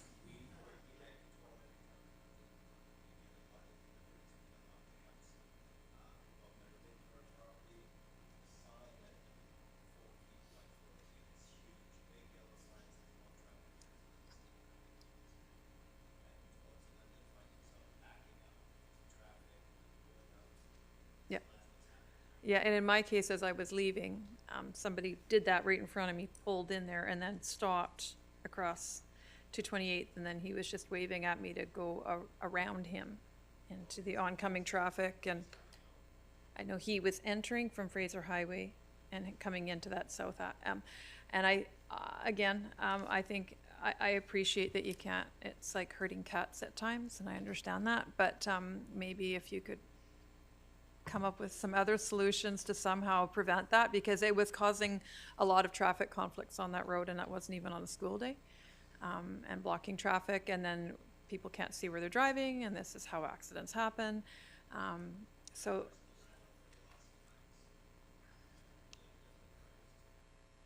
perhaps it's worthwhile having somebody, having someone situated there, perhaps, just to actually. Sign up saying severe tire damage, do not enter. No, but put those things in that you can't drive that way, they'll blow in your. Councillor Martins, do you have anything else? If we could please focus on Council's questions to the presentation. Councillor Martins, do you have anything else? Yeah. Okay. So I guess that would be my feedback. Is this obviously the signage isn't working, and that was in a summer day, so that wasn't a school day, and I was still noticing it was pretty bad. And the parked cars. And I worry in general about the staging on 228th to start with. And I'm not sure how other businesses like this, if they do their staging from within their own envelope of land. Yeah. I think what's important is the trucks go in the north entrance. They drive through the plant, around the back, and they queue up in the property at the moment. However, there are times where they can't get in because the other trucks have not quite moved out yet. So they sit there and wait. That's why taking that staging totally off of 228th would be a benefit for safety and for traffic. Absolutely. All right. Well, that's my feedback, the things I noticed. You know, that's traffic safety is my bailiwick, and I think there could be some improvements made. There's ways to manage that so trucks simply cannot enter in that south entrance. Well, and to Councillor Bailey's point, if any proposal comes forward for a temporary use permit for that other property, a full traffic management plan would be done by professionals, and VRM and Fraserway Precast will absolutely comply with the recommendations that will come out of that. Right, and I guess I would push back a bit. I'm just thinking about the current situation. It would, you know, in the spirit of being good neighbors and you know, safety for all. My feedback is your current situation. There might be some ways to improve upon that. Yeah. Yeah. Councillor Ferguson. Thank you, Mr. Fassbender. Twice in a month. Good to see you here. You were at for the audience's benefit, you're at the Metro Vancouver Zero Waste Committee again, concerned about the environment, concerned about waste for the advisory subcommittee. So welcome again. Your closing statement about not proceeding with the wet concrete expansion. I'm sure that the folks from Denby will happy to hear that, knowing that even though it's a challenge for your organization, but we're here for a public information today, so I'm sure they'll be happy to hear that. The Denby Group and the Denby Development, I was there when the initial developers, the Sandhill Group, came up to council and said we wanted to put a development there. And I've actually been there from ground level, from the ground cutting to the building and also to the official opening. It's a great development. I think if you lived in that development, you'd be very concerned. It sounds like the neighbors are very good neighbors, and I would see, as far as development goes in Langley, one of the nicest develops in Murrayville, if not the whole community of Langley. So thank you guys for coming as well. My question today, I noticed that the developer was here today. It's good to see a developer here to express concerns for development they were involved with. And they'll have to tell me after the meeting. I don't know why they named it Denby, but they'll tell me after the meeting today. My question to you, Mr. Fassbender, is I know you talked about filtering and drainage, but under a storm system, have you got a stormwater management plan for the site? Absolutely. Yeah. And again, that information has been provided to Fisheries, to the Ministry of Environment, to Metro Vancouver, and also the air quality studies that have been done. Okay, well, thank you very much, and I know that there's still some homework for everybody to do today, and we can leave and walk away. You've given us information, the residents have given us information, but there's homework from us. Thank you, Mr. Mayor. Thank you, Mr. Fassbender. Councillor Richter? Yes, thank you, Mr. Fassbender, for coming today. I'm just trying to understand the timeline here. So I have a series of questions, sort of trying to bring the timeline into focus for me. So the plant, this whole issue went to court, I would guess in 2014, because there was a court order in June of 2015. Is that correct? Mm-hmm. Okay. And the BM group of companies bought these two companies that were the subject of the court order, this VRM and Fraser Valley Precast, 5 years ago now. That's right. So we're looking at a 10-year window of which the current owners of the company are only responsible for the last 5 years. Okay. Now, the BM group, I assume as it's a group, it's a fairly large group of companies. Would you happen to know how many companies are owned by this group and how many of those companies are now serviced by Fraser, VRM and Fraser Valley Precast? They have 15 companies under their corporate group, many of whom are in the real estate and construction industry, have built a number of projects in the township of Langley. They are not the only clients that Vancouver Ready Mix or Fraser Valley Precast have.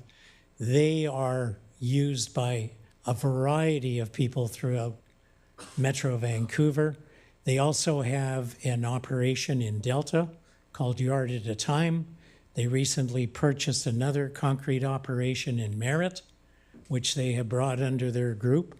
And so they supply concrete to a variety of different companies who are in the construction business. And as you know, the less construction there is, the less concrete that is required. Okay.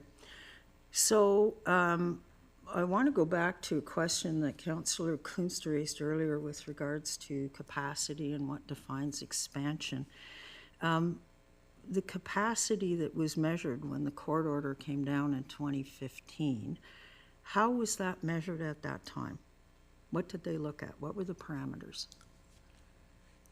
I think, and I don't have the technical answer to that, but I believe what they would have done is they would have looked at the physical footprint of the plant, the buildings that are on the plant, including the silos and the other outbuildings that they have.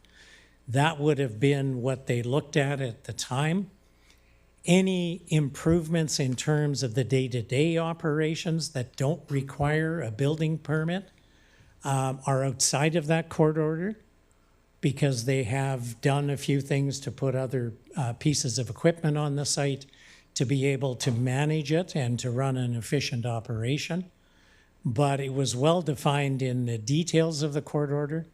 But I am not aware of all of those details. And Larry, I didn't think you were either. Okay. But again, that is information that absolutely VRM and our Fraser Valley Precast would be happy to provide in terms of exactly the criteria, Okay. including their lawyers. All right, so I guess the next question is, who is responsible for enforcing the June 2015 court order? Is it the Township of Langley? The Township of Langley is subject to the court order in the event that Vancouver Ready Mix or Fraser Way Precast was to ask for a physical expansion of the plant like was proposed in changing from a dry mix to a wet mix. That would require approval by Township Council. If there is no approval, and now there is not going to be a request for that expansion, then the operation continues as it has. As it has. So have there been visits to this site since 2015 by anybody trying to enforce the court order? Bylaws have been there when there have been infractions complaints that were made by residents.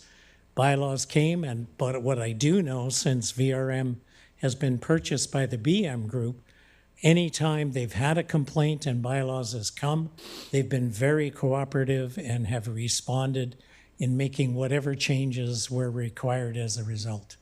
Okay. So the hours of operation in 2015, do you know what they were and compared? About the same as they are now. Okay. Yeah. So they were allowed in 2015 to operate 24/7, but they didn't? They didn't. Okay. And they don't. And they don't. So when you say about the same, have the actual hours of operation increased since 2015? No, they're virtually the same unless there is an extenuating circumstance where they have a particular order. But for the most part, I would say 99% of the time the hours are exactly the same now as they were then. Okay, so you've said that the BM Group has 15 companies, and some of these are serviced by VRM and Fraser Valley Precast. But the business is really defined by the number of orders. That's what I'm getting. Yeah. Totally. If they get an order, they got to fill it. Yep. So what were the number of orders in 2015, and what are the number of orders now?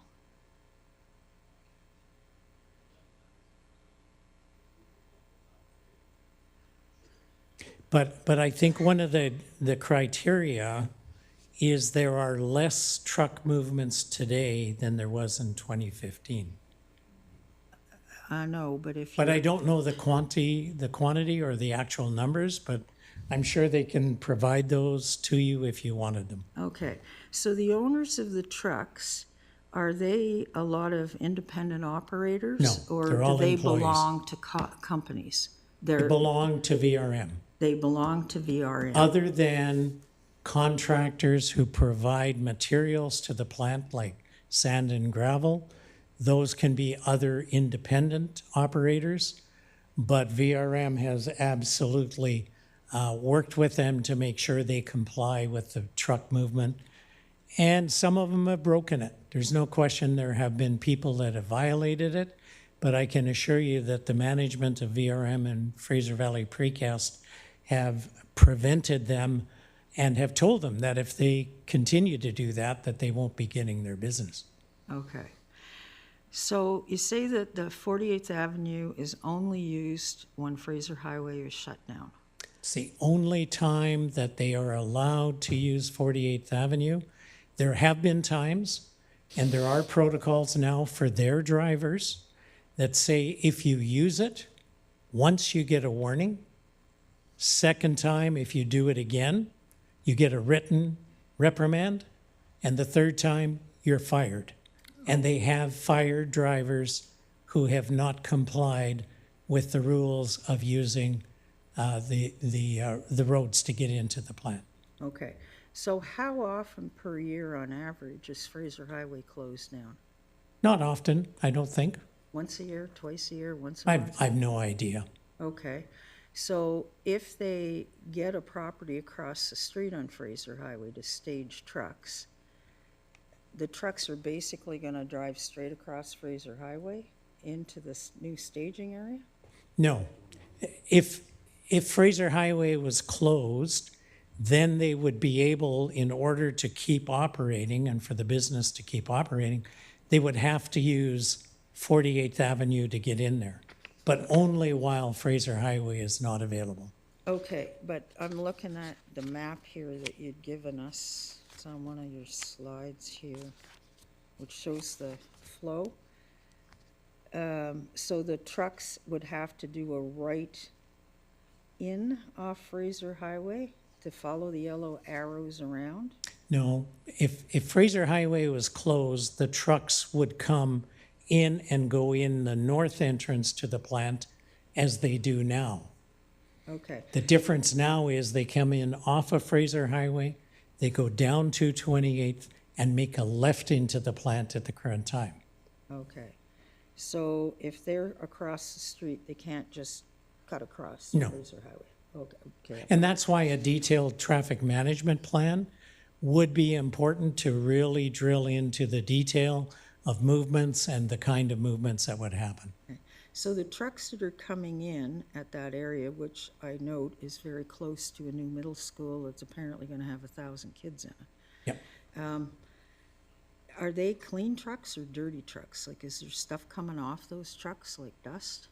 Well, there is dirt that comes off the roads from cars, depending on what the weather is and what kind of runoff there is from other areas. I can tell you that the runoff from the plant is contained in their drainage and their storm water management system on their site.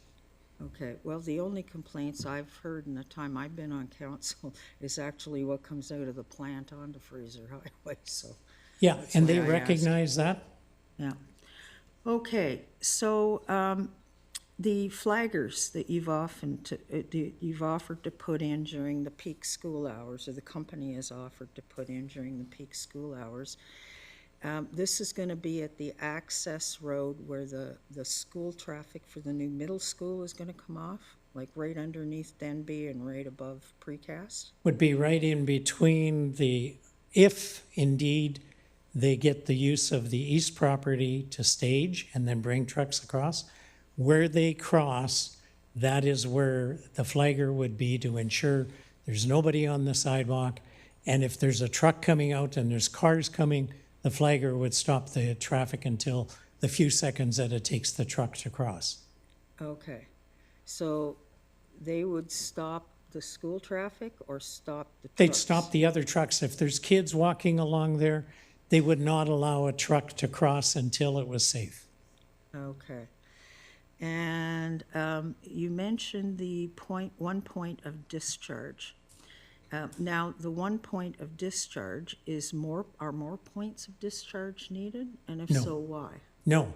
No? Ministry of Environment, Ministry of Fisheries have clearly said the 1 point of discharge, which comes out after the water is treated, is the ideal operating procedure because you don't have 2 points of discharge. Okay. All right, so there should only be the 1 point of discharge. Now, when people come in to check that discharge, and I noted in your presentation you talked about the effluent, how many times a year does this happen, and is the company notified in advance? Like, do they have advance warning that someone's coming in to check the discharge? I don't think they do. Environment will come, Fisheries will come. Every time they've come, they've never come back so far.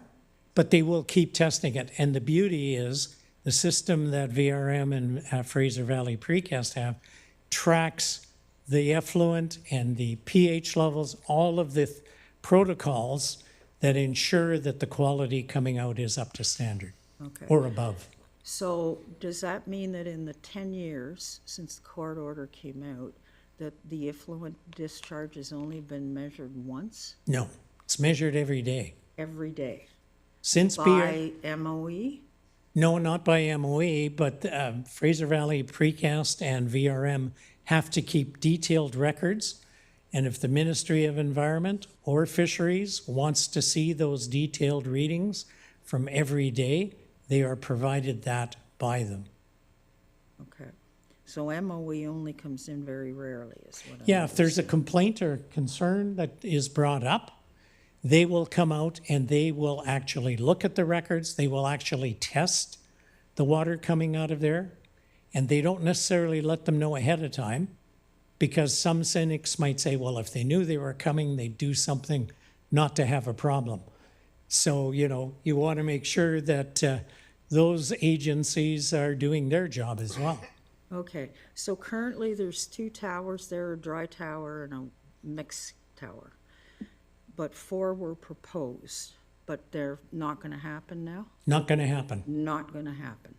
So it'll just continue to be the 2 small towers, or are Towers the 2 that- small towers gonna be increased? Yeah, the plant will not change its day-to-day operations other than putting in another system to improve the environmental discharge process. Okay, so it sounds to me like the key to all this is going back to look at what the court order said in 2015 and understanding what the capacity of that plant was then in terms of trucks, number of orders, frequency of movements, et cetera. I am very assured that your legal department and VRM's and Fraser Valley Precast have looked at that court order.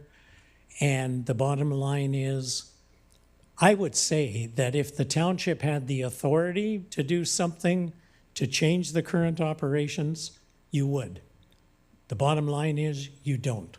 Okay. They can continue to operate under that order as long as they're not looking for an expansion.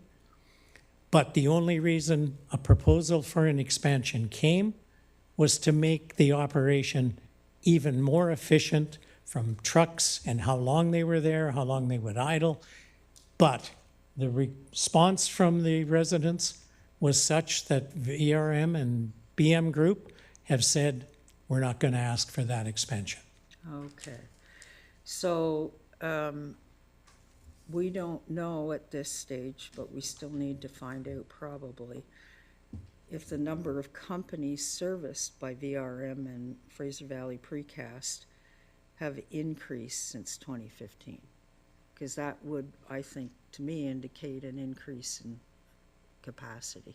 No, it would indicate the volume of business, but the plant's capacity is the same today as it was in 2015, as far as the amount of concrete that can be produced in any given day. Okay. And are there records of the amount of concrete per day? Yep, Okay, and are those easily accessible for Yeah. council to view? they've tracked it. Okay. Yeah. Thank you very much for answering my questions. Councillor Pratt. Sorry that you have to hear from me again. A couple questions that I didn't ask at the time. Speaking about the business operations and expansions or not, when you go back in the sort of aerial photographs, there's a gantry crane that wasn't there, that is there now on the west side of the property. Can you talk about approximately when that gantry crane was added and what capacity or operation that helps with? Sure, that's Fraser Valley Precast. Again, things clear, that's not Vancouver Ready Mix. Fraser Valley Precast, they were since 1970, their operation is precast, site delivered to the customer assembly, concrete blocks, porta things. Over the years, they're, they used septic tanks, burial piles for cemeteries, and over the years, they have put up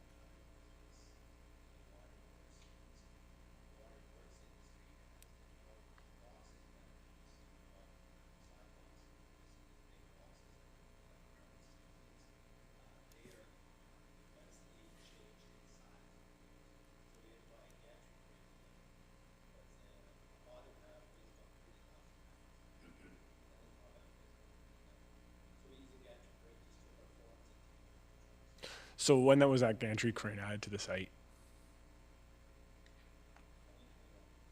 So that, it does sound to me like a different line of business that you've gone into to add to that, or no?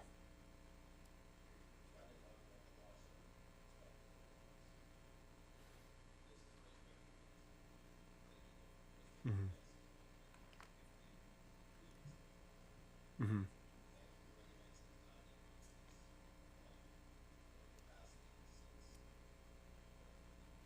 And the lawsuit itself, so it wasn't applicable to a single company. It was applicable to a single company, not the underlying uses of the site. Okay. And then going to that court order, potentially this is where the whole idea of relocation came from, where there was a series of meetings between the mayor and GM of Engineering at the time and the company operating on site. Just want to clarify, different mayor, right? At the time. So this is what are you referring 2012. to? Yes, so different mayor. Correct. Yes, thank you. So those meetings, it was itemized that out of that came a letter from Lafarge that they had found a site to relocate to, but then nothing came of it, and there was a series of extensions given to the companies operating at the time to give the opportunity to relocate, but nothing happened. So with that, because I'd like to leave here today with some sense of realistic expectations, the kind of site that would be required to relocate to for the operations that are currently ongoing there, how many of those sites exist in the Lower Mainland? And what's the realistic expectation for us in terms of possible relocation? Very few sites. I can assure you that the BM Group and VRM and their management team have been looking everywhere. Looked in Maple Ridge. There was one site that was a potential, but it was taken off the market. They're looking at probably a minimum of 10 acres to relocate an operation that would be consistent with the business that they have. And there are no sites that they have seen in the township. Suggestions were made, but the zoning isn't appropriate. And I suspect, like most communities, there won't be rezoning provided for a concrete plant. Unless you asked really nicely. No, I'm kidding. Well, so with that being said, and with you not coming forward for an expansion of the current site, you're there. Yep. So Not going anywhere. So we have to figure out how to make it work. Yep, and that's the effort that's been put in with the neighbors to try and talk with them and deal with the issues that have been brought up. And, any issue that comes up, traffic management, that's why the temporary use permit for the eastern site is a thought. If it doesn't happen, then it continues to operate the way it is today. Would you put in a right in, right out at the southern entrance so that nobody can accidentally enter it from 228th? I think the big side that's there, the challenge is the one trucks that go in there at times are the bulk carriers.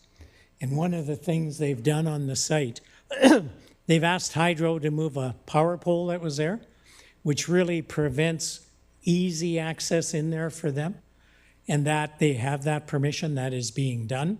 That's one of the reasons they're concreting all of the property right up to 228th on the south side as well, so that there is less material that comes out of the plant from the trucks, both the cement truck and the bulk carriers that might come in there.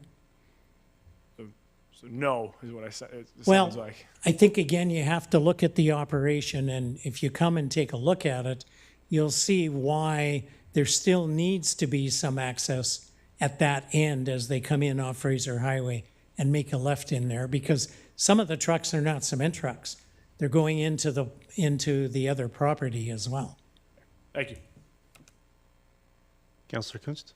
Yeah, maybe this is a question for our staff. The temporary use permit, they only last for about 3 years, am I right on that? What happens after the first temporary use permit, and how do we manage that? I'd probably feel the delegate is perfectly, has the Oh, sure. expertise to go ahead and answer that. Oh. Go ahead. Thank you. You apply again when it's going to expire. If indeed they were to find another site, and I don't think it'll happen in 3 years, then of course, if the traffic management plan, if the process and everything is working, safety is paramount, then I'm sure that coming back and asking for an extension for another period of time can be done. But if not, then you go back to having to do it the way we're doing it today. So maybe I'll ask this through our mayor to our staff. We can only actually do 2, right? Is that right? 6 years? It's a little unorthodox, but go ahead, Mr. Kerner. Yeah, thank you, Your Worship. How is that Through- unorthodox? Typically, we would save questions for staff when we're debating a motion and hear from the delegation. Okay. Go ahead, Mr. Kerner. Through Your Worship, to Councillor Kuntz, that is correct. A temporary use permit that is issued pursuant to, I believe it's the Local Government Act, can be issued for a maximum of 3 years, with the possibility of 1 renewal for additional 3 years. Okay, thank you. Councillor Bailey? Yeah, once upon a time I worked in a grain elevator, so I hate dust. So I look at this rendering from another thing. Would something like this help to alleviate the dust in the air? Now, I hear that you've had the air tested and all that kind of stuff and that it meets standards, but is something like this possible, and would that help clean up the dust situation? Have you looked at how you can make things better in regards to the dust in the air? That was part of the discussions with the neighbors. The reason it was being proposed was to even improve any dust that might come out of the plant now, which is still below the standards in terms of safety, as those reports will speak to. But yeah, I mean, it is a more effective operation, and not only just the dust, but the trucks get loaded with the cement already ready to leave the plant. It's very quick. Currently, trucks come in, they pull in under the current silos. There is a capture system that goes onto the truck where the mixture goes in, then the water is added, and that's why the trucks sit there and have to run at high revolutions to keep the mixture being mixed in the truck as opposed to being mixed in a silo. Yeah, so I might suggest, like you heard from the delegations prior to you that they don't think you're a really good neighbor.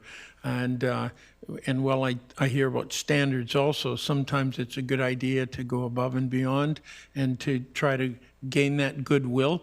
And maybe I think I would hope that if the dust situation gets better, then the relationship between yourselves and the neighbors would also be better, and also the dust on the road.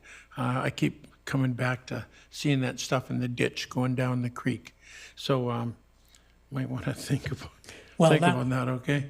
That was the premise, to want to change from one system to another, which is proven from a technology point of view to improve many of the aspects.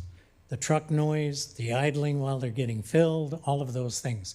A wet mix plant is a much more efficient plant, but I can tell you, and I'll speak on behalf of the residents, they were worried that if this was allowed, Vancouver Ready Mix would never leave. And they don't want them there, period. Wet mix, dry mix, whatever. However, it is a functioning operation with over 90 employees, and they're not going anywhere as long as they're allowed to operate, which they are. Thanks. Councillor Richter? Yeah, just 2 more quick clarification questions. So just to pick up on a comment earlier, in 2015, which company was restricted from expansion? Was that by that court order? Was it VRM? VRM. But not Fraser Valley Precast? No. So it's just VRM. Okay.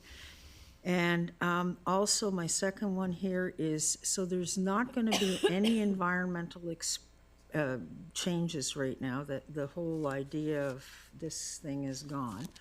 So what exactly is not going to change by what's being proposed today? Is the only thing that's going to change the flow of traffic? That's one thing. The other thing that we brought forward is the upgrade of the environmental handling system of the water and the materials that are captured in the water, and more efficient use of that so that they can capture the materials and reuse them. But other than that, there is no other change whatsoever. So they're still going to go ahead with the environmental upgrade and the truck flow, but nothing else? Well, the truck flow, if they get the temporary use permit, the environmental upgrade, the question that was asked of senior staff when we met with them, does that require a permit from the city to put in that upgraded system?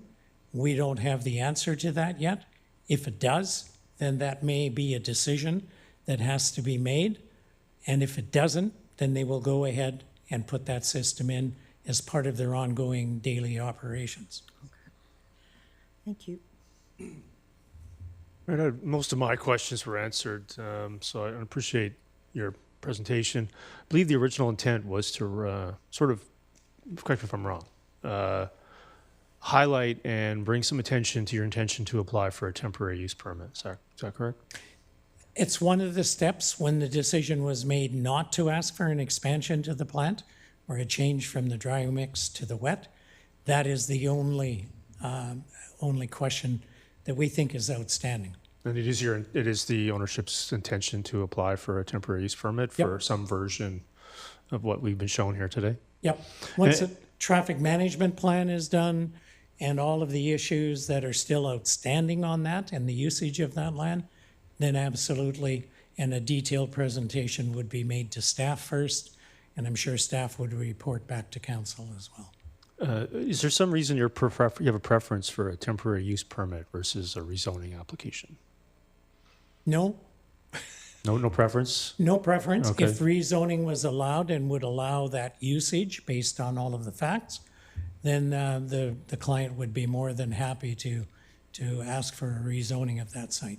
Because the rezoning application, I think, would allow for maybe a wider conversation of improvements to 228th, which are, I think, obviously long overdue and clearly needed, and potentially some other agreements in place on how dust and other items can be improved over and above current standards. Even if the minimum is being abided to, which I'm not sure of because I just haven't heard otherwise, but we were provided with some environmental concerns from senior levels of government, which I believe you've spoken to here today. Yeah. Assuming those are rectified, some of these issues are still potentially there, whereas a rezoning application would allow for a more complete conversation of improvements that may be required if you are going to be having trucks and other access coming to and from additional properties, which I believe has led to the concern that while you may not be expanding on the specific site, that you are expanding. And how do you respond to that? I guess it depends on your definition of expansion. Improvements, they're always doing improvements, environmental, air quality, any of the things they can do to mitigate any of those concerns. That's all being tested by a rigorous process. But if the use of the eastern property becomes an issue and requires a rezoning, I'm not sure where Township Council is at in terms of the whole Fraser Highway rezoning discussion. What they won't do is put themselves into a position where it would compromise their existing operation, because they will continue to operate as they are today if they're not allowed to do that.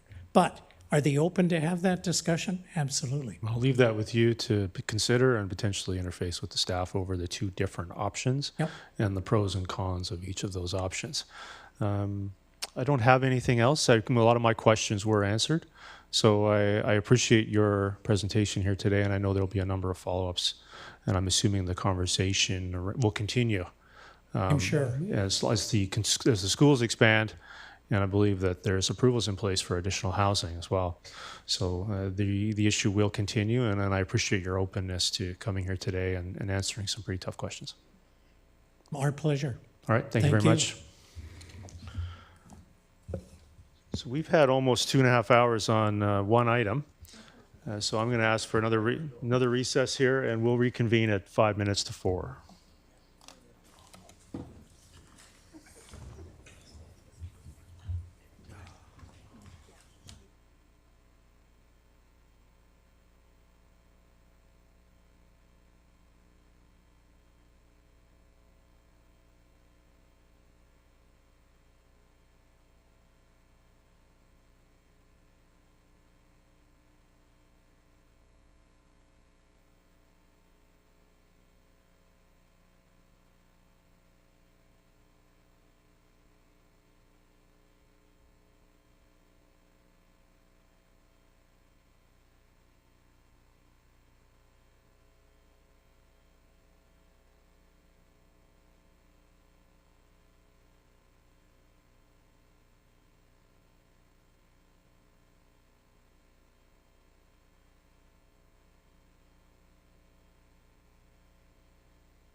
All right, so we convene. Start with reports to council, appointment of a chief election officer. Councillor Bailey. Yeah, in the interest of speeding things up here a bit, I've got, I'll cut to the chase, and I have a motion here to read. Yep, go ahead. Yeah, the council appoint Champreet Cooner as the CEO and Wendy Bauer as the deputy CEO of the upcoming local by-election, local government by-election, and the appointment be effective August 15th, 2025. Is there a seconder? Seconded by Councillor Rint. Go ahead, Councillor Bailey. Anything else? Yeah, I just, you know, we've been dragging on pretty good today, but instead of doing this, I just want to speed this up a bit and get it going. All right, Councillor Richter. Yeah, why do we have to wait till, was it August 15th, 2025? Why can't we just do it effective today, and that starts the clock running quicker? Yeah, go ahead, Councillor Bailey. Yes, what I'm very conscious of is an awful lot of people are away during the summer. I think it would be putting a lot of people at a disadvantage of doing it any earlier. This can put within the 80 days, this can put a time when everyone, I'm trying to fit it in between Christmas and crazy September. And I think this August 15th will set up a very good date for 80th. For 80 days, it will maximize the ability of people to vote. All right, so I think I'm just going to add something there. I think that I'm also going to respond to your question, Councillor Richter. So I think that there's also been, correct me if I'm wrong, Mr. Cooner, there's been some challenges with recruiting individuals. And there's been a lot of the efforts made, and the selection and appointment process has been delayed somewhat. And TOL staff have endeavored to recruit the necessary people as soon as reasonably possible. I believe there have been some challenges given the situation also in White Rock is very similar. That is correct. Yeah, so I believe I have a report here from the city of White Rock has also done something exactly the same, effective date. Based upon also they're appointing Tracy Arthur and Debbie Johnstone, also senior staff, again, because of difficulties of recruiting staff. So, Councillor Richter, go ahead. Yes, I was just wondering if we make it effective August 15th, I mean, that's basically 2 months, over 2 months from today. So we're delaying the by-election by another 2 months. I believe, Councillor Richter, it would be today, we're in the month of July, so that would be 5 weeks. 5 weeks, okay, a month and a half. So when does that mean the election will occur? Because it has to occur 80 days, within 80 days, and on a Saturday. So what would be the actual date of the election? I believe that would be up to the chief election officer. Well, if they brought us this, haven't they already made that decision? I don't believe so. I believe that that would follow for after the appointment. Mr. Cooner? That is correct, since council is now deciding to pick the chief election officer, the deputy chief election officer, and the effective date of them. Then subsequent to that date being effective, then the voting date would be set. So again, we have people who don't know when exactly the by-election will be, but we're naming people today, except we're going to hold off for 5 weeks before we make it effective. I don't understand the logic here. I would like to move an amendment that we make it effective immediately. Yeah, no problem. Is there a seconder to that? Seconded by, I'm sorry, not speak up. Who seconded that? Okay, Councillor Martins, you seconded that? I seconded. All right, great. Councillor Richter, do you have anything else on the amendment? Not on the amendment, but I do have one more question on the main. Okay, Councillor Martins, on the amendment? Yeah, and then I have well, maybe my question will be answered now. I'm trying to clarify this. So once we identify the chief election officer, the clock starts 80 days until the election has to be called. Or is it the election has to occur within 80 days? If you could just clarify for me that process. Mr. Cooner? Your worship, to Councillor Martins, the date the election officer is appointed, the effective date, then the 80 days within the election date needs to be set within 80 days. Okay, and so this, because if I'm understanding, the first motion is the appointment isn't happening until August 15th, and then the 80-day clock starts then, otherwise? That's why I supported this amendment, because it seems to me that we're just delaying, we're just kicking things further down the road here. Mr. Gooder? The interpretation is that council is appointing the chief election officer. However, the date of it being effective would be August 15th, and that therefore the 80-day clock would start from that date, August 15th.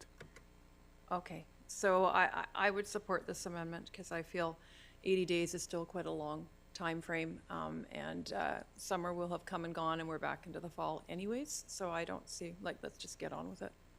Councilor Ferguson?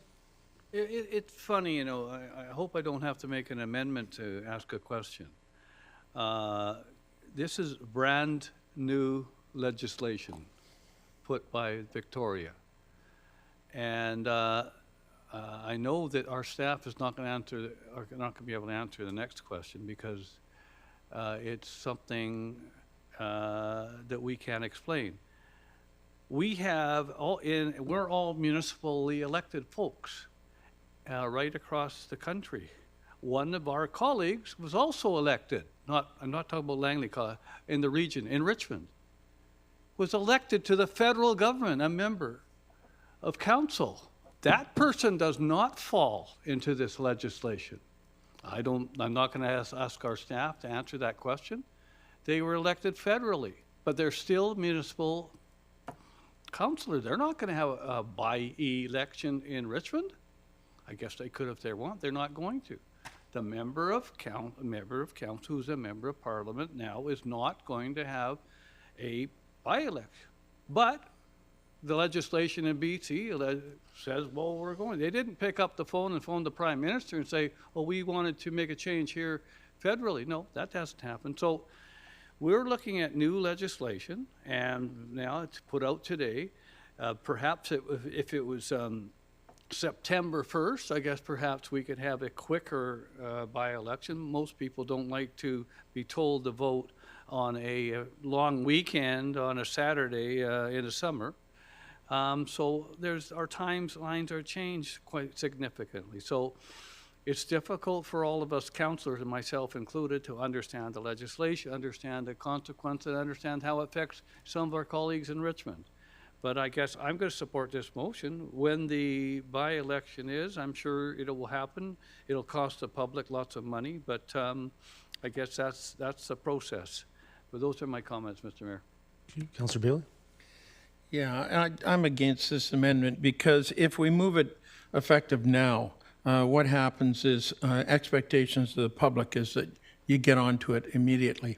And I do not want to look at having an election in August and even September due to the rush of September nowadays. I'm looking at pushing this into either October or November, hopefully, when people are here and when they can vote. I don't want to exempt people by moving this date up. And as I've been accused before of subverting democracy, I want to make sure that by-elections have a very small turnout anyways, and I want to maximize that turnout. Yeah, I mean, I think obviously don't support it. I think the amendment, is related to, trying to speed it up, which is fine, but I don't support it because I believe the selection and appointment process, for staff to conduct a by-election has been delayed, and the township is doing the best it can, reasonably practical within the circumstances that it faces with the by-election forced on us by the province of British Columbia. So I think that, this is appropriate. I think the election date is very consistent. I'm going to bring it up again here. City of White Rock Corporate Report, 2025 by-election, same thing, effective of a future date. So this is, I think other municipalities are facing the same issues on recruiting staff and doing the best they can with the timelines in place. Also appointing corporate officers and other staff to oversee it, and I think potentially saving some cost as well. So I think this is perfectly reasonable, and I'm going to call the question. I have another question. I understand, Councilor Richter. I'm going to call the question on the amendment. So calling the question on E1. No, on the amendment. Yeah, on the amendment, yeah. That is defeated with Councillor Pratt, Councillor Rent, Mayor Woodward, Councillor Bailey, Councillor Ferguson opposed. Now back to, I'm going to clear the queue. Go ahead. So we're now back to the main motion again. So any other speakers? Yes. Councillor Richter, go ahead. Yes, I had a question, I've got one more question and one more comment. So this means, because the amendment failed, If we're appointing somebody effective Friday, August the 15th, we're likely not going to have an election until Saturday, November 1st. I hope the weather hasn't changed by then. That's my comment. My question is to Mr. Cooner. He's got an awful lot on, well, you've got an awful lot on your plate, Mr. Cooner. Is this an additional responsibility that you have the time to take on right now? Your Worship, to Council Director, it appears Council has also appointed a Deputy Chief Election Officer, which is Ms. Bauer, so that does assist in the process by having a Chief and a Deputy Chief. Under the Local Government Act, I believe it's Section 55, Chief Election Officers may delegate authority under subsection 3C to presiding election officials for election proceedings as well, and be able to also, within fulfilling their duty, retain other individuals as well. Okay, so that's a yes, that this is not going to put an additional workload stress on you that you don't maybe need right now? I believe the question's been answered, Councilor Richter. I'm just wanting to make sure. I mean, it's a big responsibility. Yeah, and Mr. Cooner has answered your question. Okay, Councilor Bailey, go ahead. Yeah, I don't understand the it has to wait till November. By doing this, this lets everyone start getting up and ready right now, but at a pace that is not urgent. And I see no reason whatsoever why this couldn't be held at the end of September or any time in October. I think this mentioning it can't be held until November when we're going to have a vicious snowstorm is ridiculous. All right, so I think we've debated this enough. I'm going to call the question on E1.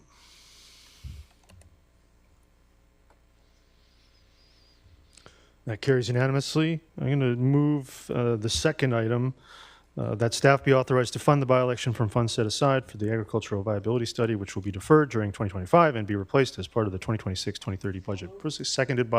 Moved by Councillor Ferguson, seconded by Mayor Woodward. Is there any discussion on that? So now we'll call the question on part 2 of E1. That carries unanimously. Item E2, rescinding airport policies. I'll move the recommendation, seconded by Councillor Pratt. Is there any discussion? Seeing none, call the question on E2. That carries unanimously. Item E3, interim policy for community amenity contributions. I'll move it, seconded by Councillor Rint. Councillor Coons, go ahead. What is the difference between an interim policy and the one that we currently is, or that one is, that the one that we have now that is invalid? What's the difference? Mr. Cooner? Your Worship, to Councillor Kunst, by definition, interim means that it would be a temporary policy. So as highlighted in the report, the interim policy is essentially would be in effect until all interim development application as the date of the policy adoption were processed in relation to the ACC bylaw as well, which will be before council in the subsequent meeting. So the one that then we're currently voting on, an interim policy, will it have the same effect for developers? That, like, what's different? Based on legal counsel advice, the interim policy directs staff, and it highlights exactly what it directs staff to do, essentially discuss development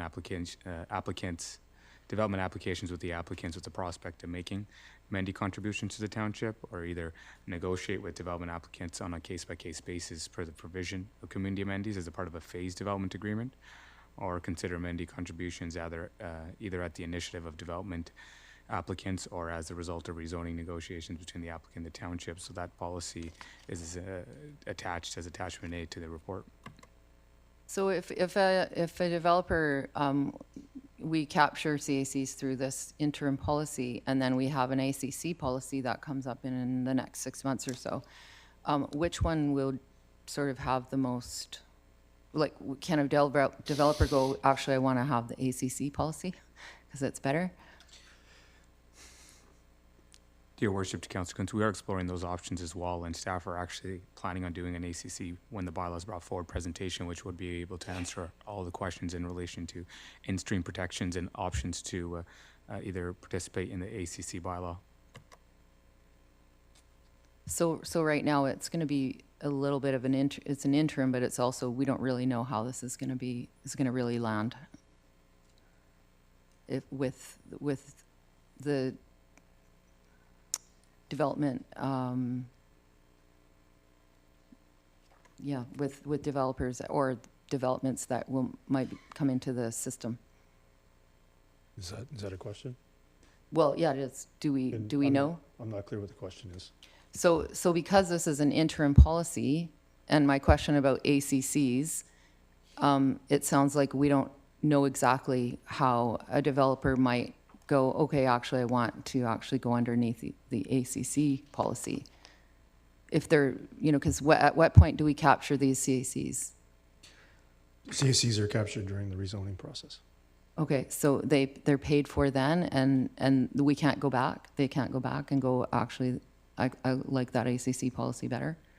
It's sort of the interim policy is the one that will be used to capture the CACs under rezoning? Yeah, so ACCs don't replace CACs necessarily. Both tools exist for local government to explore and implement if they so choose. If this is adopted, we would have an interim policy. It could be, I think it's labeled that, given that it's one page and maybe there's more consideration in the future as ACCs come forward. The result of this is now the township will be switching to negotiating CACs on a case-by-case basis. Okay, so then the current interim CAC policy, we'll be able to use that. That's going to be something that will not be considered invalid due to what's going on right now in our... Mr. Cooner, confirm that it's not invalid.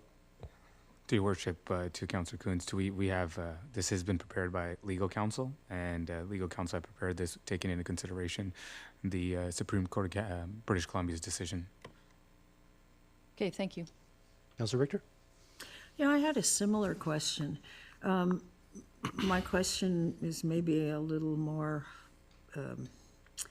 specific in the sense that if we adopt this interim this interim community amenity contribution policy, would it be open for legal challenge? Why or why not? And what are the specific changes in this interim policy that would shelter it from legal challenge? Mr. Cooner? Through your worship, to Councillor Richter, specific legal advice in relation to this would be foreclosed. Well, then it probably should have gone to close before it came to open. We're going to vote on it here now. Your worship, Councillor Richter, it's a council policy. Council policies are adopted in open meetings. Thank you. Councillor Martins? Yeah, thank you.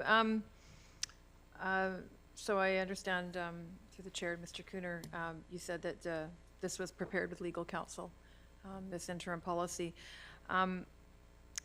Having read through the court ruling, the Supreme Court ruling, the language that they used was the appropriate statutory authority for the CAC policy did not exist. So do we now have an appropriate statutory authority, and if so, what is it? I believe, Mr. Cooner, we would still be following the provincial guideline of 2014. In there, it says we outline a process with the decision of the Supreme Court, and taking that into consideration, it's noted in the first paragraph or purpose in the attachment A, where it says staff may be aware by the decision of the Supreme Court dated June 20, 2025.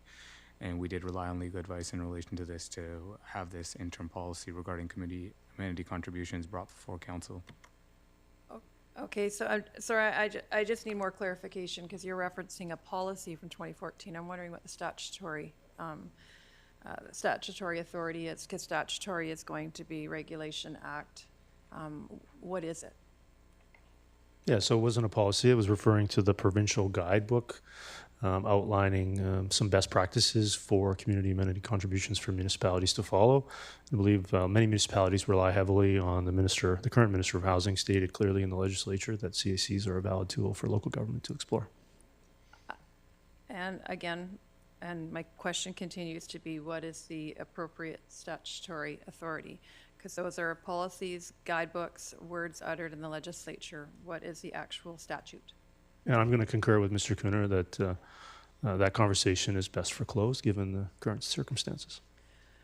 Usually when we create policy, it relies on statutory authority, and as you have indicated, council policies are debated in the open meeting. Therefore, I'm trying to understand, what is the statutory authority for this policy? It's asked and answered, Councillor Martins. It hasn't been.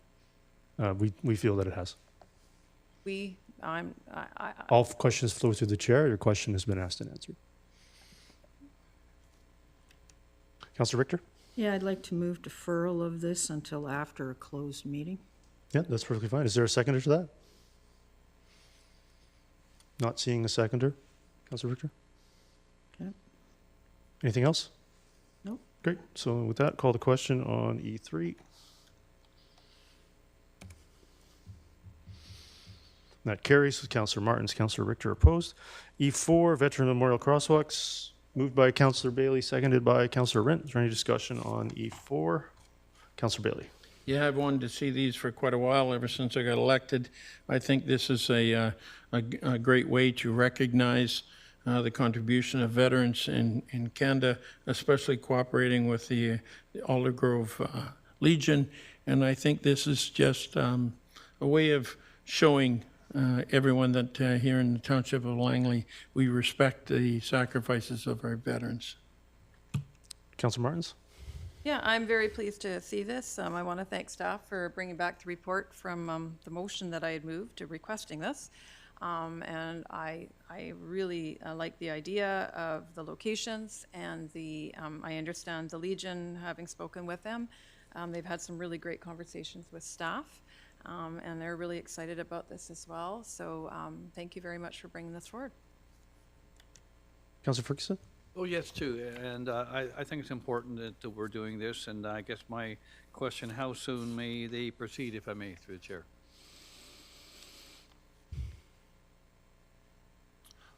Through your worship, it'd likely be a few weeks, maybe to a month, but we'd have it done in time for Remembrance Day. For Remembrance Day. During the favorable weather. Thank you very much, and I know that a lot of the executive from the Aldergrove Legion, whom I've run into over the years, have been asking for this, and finally they're going to be getting it. Thank you. Yeah, thanks. Call the question on E4.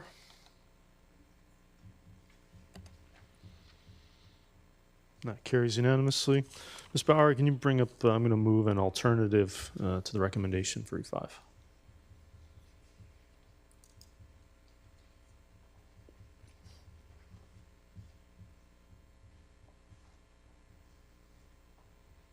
So I'll move that. Is there a seconder? Seconded by Councillor Pratt. Is there any discussion on this? This is option 3 within the report. Councillor Martins. If a question, if I can, through the chair of staff.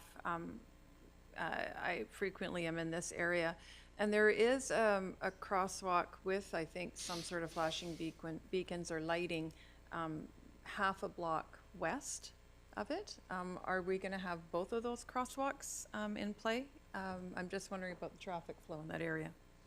Scooter? Yep, through your worship, yeah, that's correct. We would have both crosswalks active if this motion were to pass. Okay, so, and if you can refresh my memory, then why are we looking at proposing a second crosswalk within the same block? Through your worship, this is an existing installation that was put in. It was never turned into a full crosswalk. They would only be activated when pedestrians are in the area, so. Okay. All right. No, thank you very much. Councillor Pratt? Yeah, thank you, Worship. I just want to say that I'm pleased to see this one. I know that the community was reaching out to us about having this one installed, and this being, considered Carvold High Street in the NCP, I think having this addition to it will make it even safer. So I'm looking forward to supporting this one. But I do have an amendment whenever there's any opportunity. Go ahead. There's no other speakers. Perfect. In that case, Ms. Bauer, I don't know if you can bring up that one. Appreciate that. Yeah, thank you. This amendment has come out of some community input that I've received. Let's move that in second. Oh, yeah, sorry. So you're moving that amendment. Is there a seconder to that amendment? Seconded by Councillor Bailey. Go ahead, Councillor Yeah, Pratt. thank you. I've had the opportunity to meet with several of the business owners along the Carville High Street there, and recognizing that on the north side of 86th between 202B and 204th, there is street parking that is currently not time limited. On the south side of 86th, it is time limited to 2 hours. And one of the observations that's been made is that a lot of the folks who are parking on the north side of that street are in fact parking there all day to avoid paying the fee in the TransLink lot. And that actually is limiting severely the kind of number of people that can come in and out of the businesses with easier parking there on the high street. So that was the impetus for this amendment. Right, seeing no other discussion, I'll call a question on the amendment.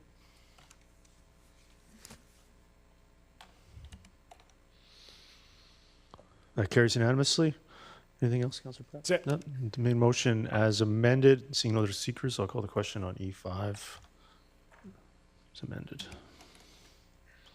That carries unanimously. E6, capital request, IT equipment replacements. Moved by Councillor Pratt, seconded by Councillor Rent. Is there any discussion on E6? Seeing none, call the question on E6. That carries unanimously. E7, development variance permit application number 100185. Moved by Councillor Pratt, seconded by Councillor Rent. Is there any discussion on E7? Seeing none, call the question on E7. That carries unanimously. Bylaws for first and second reading, housing agreement, bylaw number 6148. I'll move it, seconded by Councillor Pratt. Is there any discussion on G1? Councillor Richter. Yeah, I had a question.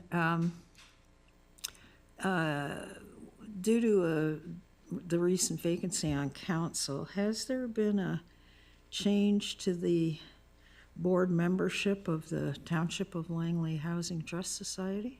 Mr. Cooner? Through your worship to Council Richter, that would be a question that would be proposed to at an annual general meeting with respect to the Township of Langley Housing Trust Society.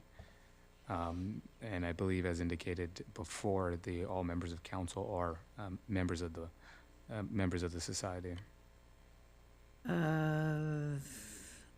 Okay, that leads to my second question, but more so for the board members maybe than the actual members of council. Is there a conflict of interest here at all? Good. To your worship, Councilor Richter, it would have to be more specific in a general sense, or? Well, if they're one and the same, but they're not really one and the same, it's a partial one and the same. I'm just wondering, is there like dual voting roles here? To your worship, to Councilor Richter, generally speaking, when these society was created, there's legal advice obtained on structure, constitution, etc. That was done, and this also, the role of council as a whole was taken into consideration, but any further specifics of those legal advice would have to be done in a closed meeting. Okay. On page 9 of the report, it references that the local government is not obligated to inspect the lands. Why would that be?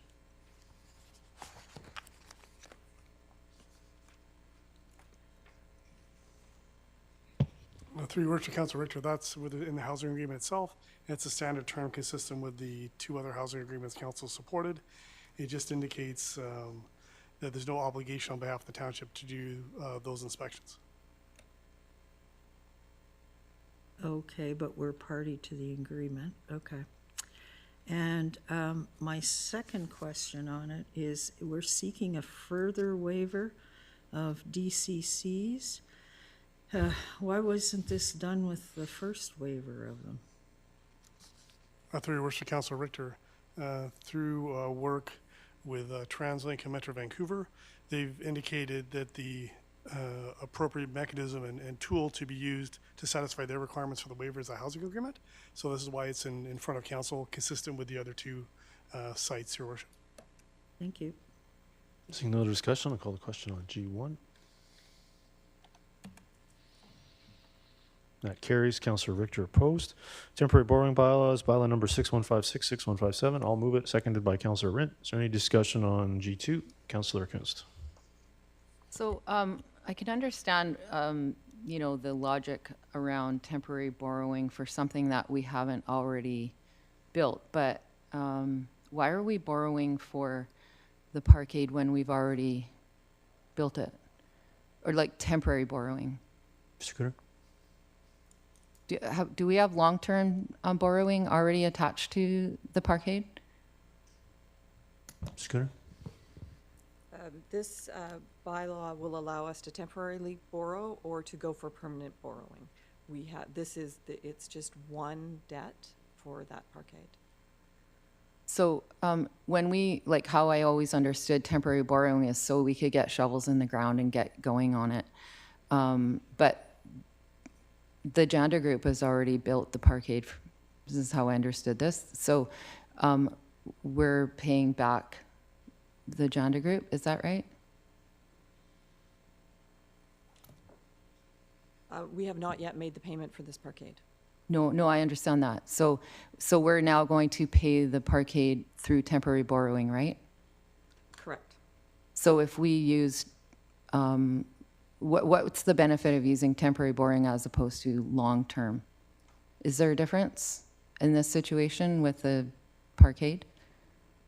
We can only apply for permanent borrowing 2 times per year. So when we have a payment that doesn't fall within that time frame, it allows us to take temporary borrowing to basically bridge it until we take the permanent borrowing. Is that why okay, so we got 2 things here. We got Old Yale and we have the parkade. So would that be lumped in together as one borrowing then? They are all separate bylaws and they'll all come in separate. They would just be, we will receive them at the same time as a permanent borrowing. So could we potentially like do the borrowing like next year? Or is there some reason why we have to do this one now for the parkade? In order to make the payment that will be required, we will need to take the temporary borrow. Okay, so we're proceeding to make our first payment on the parkade. At some point, I believe this fall. I'm not privy to the exact timeline. Okay, thanks. Councilor Richter? Yeah, so the Aldergrove Parkade Loan Authorization Bylaw was 6085. So is this additional money over and above the 6085? No, it's the same amount. We do a different bylaw number if we're going to go for temporary. Okay, so the total amount of this is 15.8 million, correct? 15.6, I believe. Okay. And what is the annual debt servicing going to be on this 15.6 million, particularly under the temporary borrowing? Temporary borrowing is at a floating rate, which is determined at the time on a daily basis once you've taken the debt.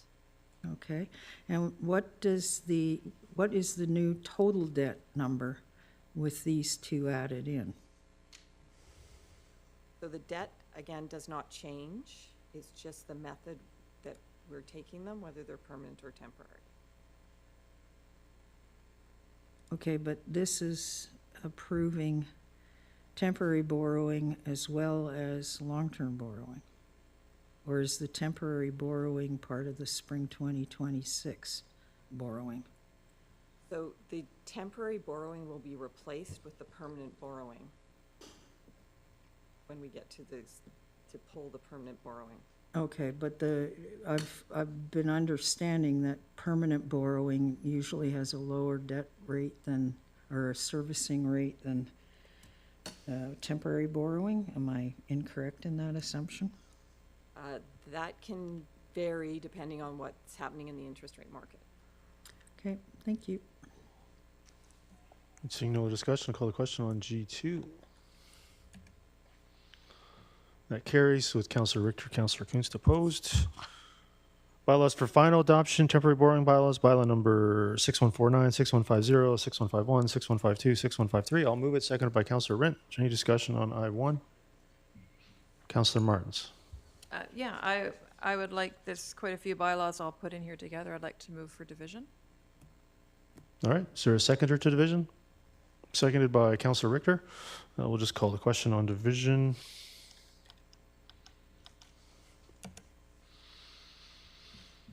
And division is defeated with Councillor Pratt, Councillor Rent, Mayor Woodward, Councillor Bailey, Councillor Ferguson opposed. Councillor Kunst? So I guess I'm going back to kind of recent events and CACs and how that's going to all pay for everything that we're doing right now.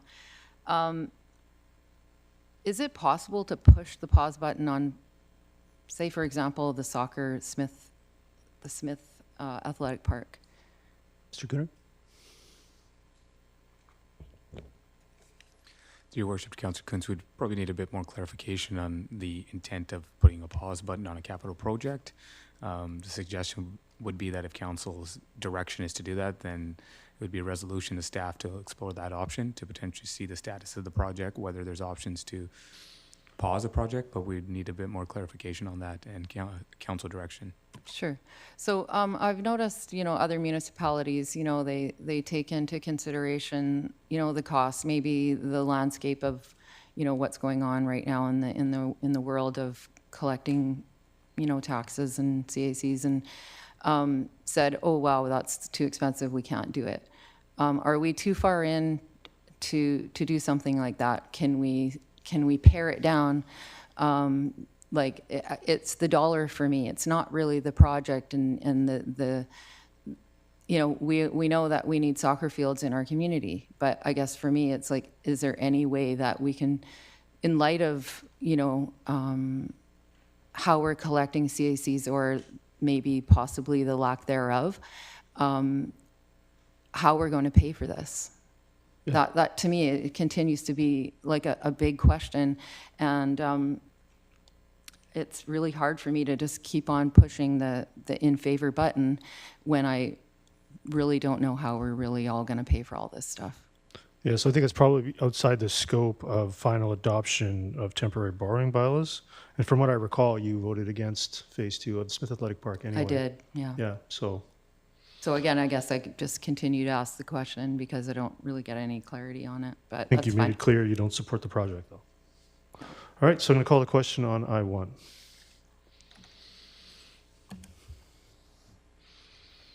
That carries with Councillor Martins, Councillor Richter, Councillor Kunst opposed. I2, Official Community Plan Amendment, rezoning application number 100248, bylaw number 5849, 5850, moved by Councillor Pratt, seconded by Councillor Rint. Councillor Richter, go ahead. Yeah, just a point of clarification. Are there CACs attached to this? And if there are the CACs, were they part of the old policy that's now invalid, or has that changed? Mr. Gunnar?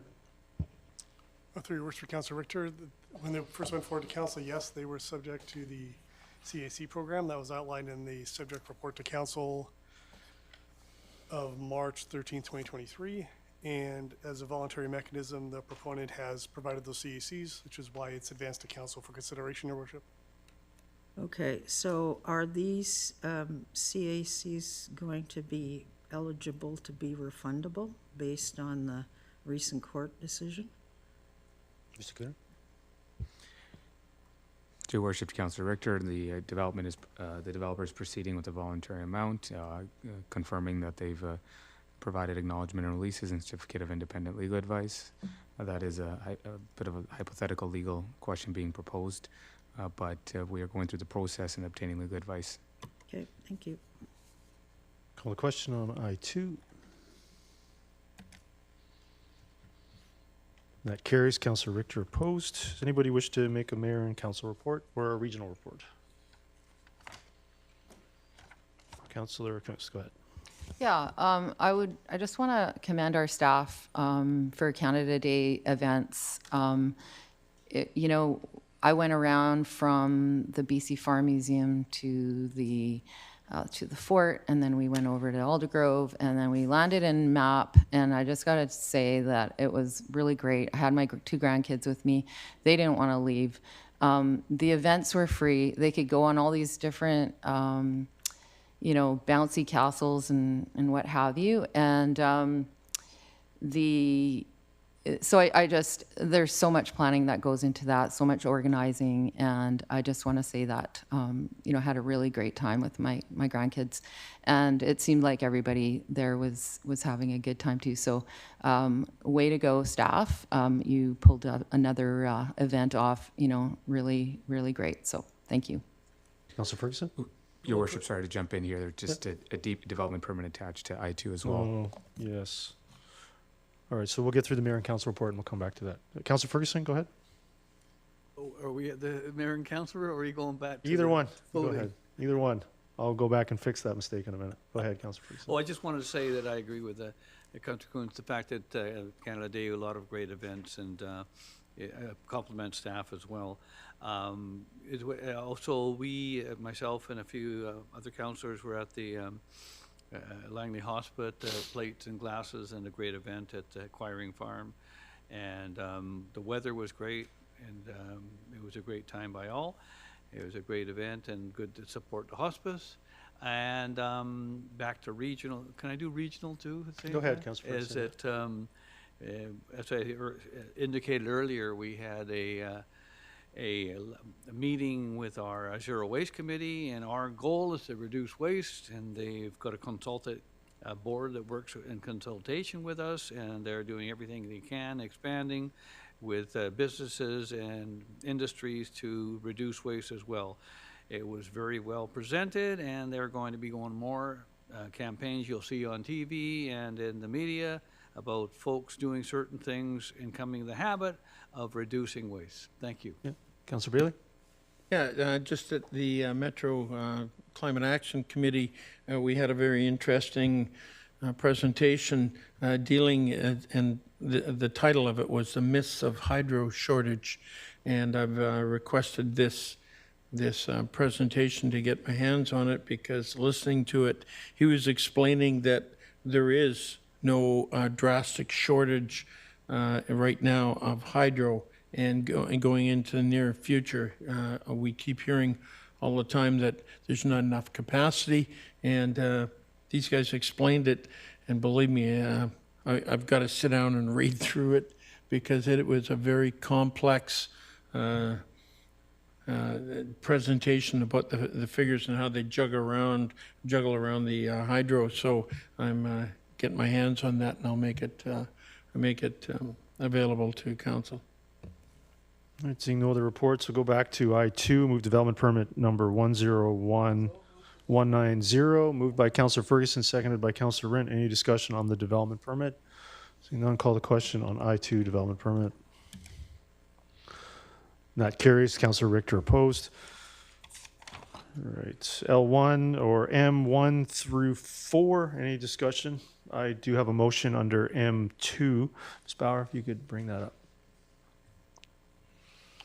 Council authorize the expenditure from the capital projects reserve as outlined in the report. I will move the motion on the screen, seconded by Councilor Rent. Is there any discussion on that? Councilor Richter?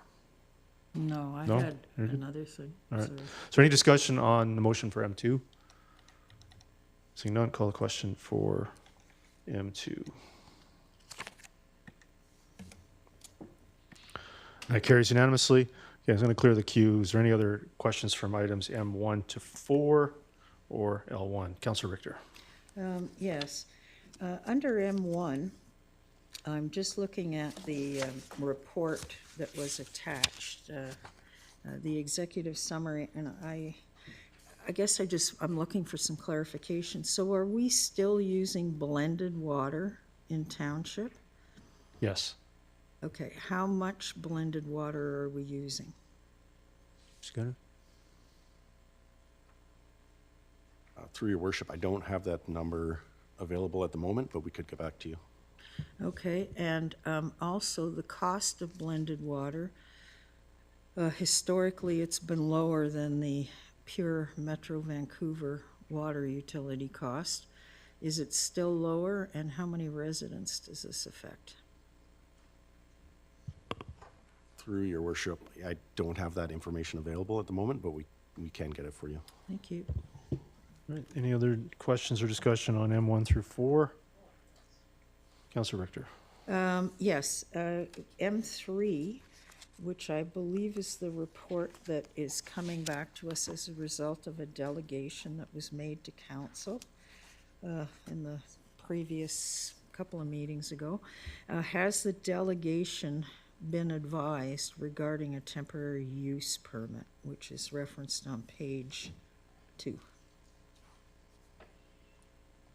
Your worship, Councillor Richter, my understanding is through staff's communication, historically the option have been outlined for the applicant, but I will reconfirm that once again.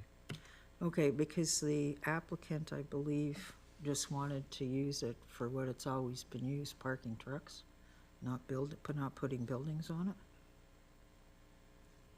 Your worship, Councillor Richter, there's a certain request the proponent has, and there's certain options available just due to the zoning bylaw definitions. Okay, but can you get back to us as to whether or not the delegation has been advised on this report or received a copy of it? I will do that. Thank you. All right, we'll move to you, Councillor Richter, on N1. Ms. Bauer, I believe this is back on the floor automatically, moved and seconded. So, Councillor Richter, go ahead if you have any further comments on N1. Which, on M1? N1. Oh, no, the motion still stands, right? That we just approve the All right, so resolution. any other discussion on N1? Seeing none, call the question on N1. That carries unanimously. 01, I'll move it, seconded by Councillor Rent. Is there any discussion on 01? Councillor Richter. Yeah, I just had a question here under the whereases with mixed reviews. And I'm just wondering, I haven't heard anything back on the 2025 event, and I know we did put more money into drones, so the show would be a bit splashier.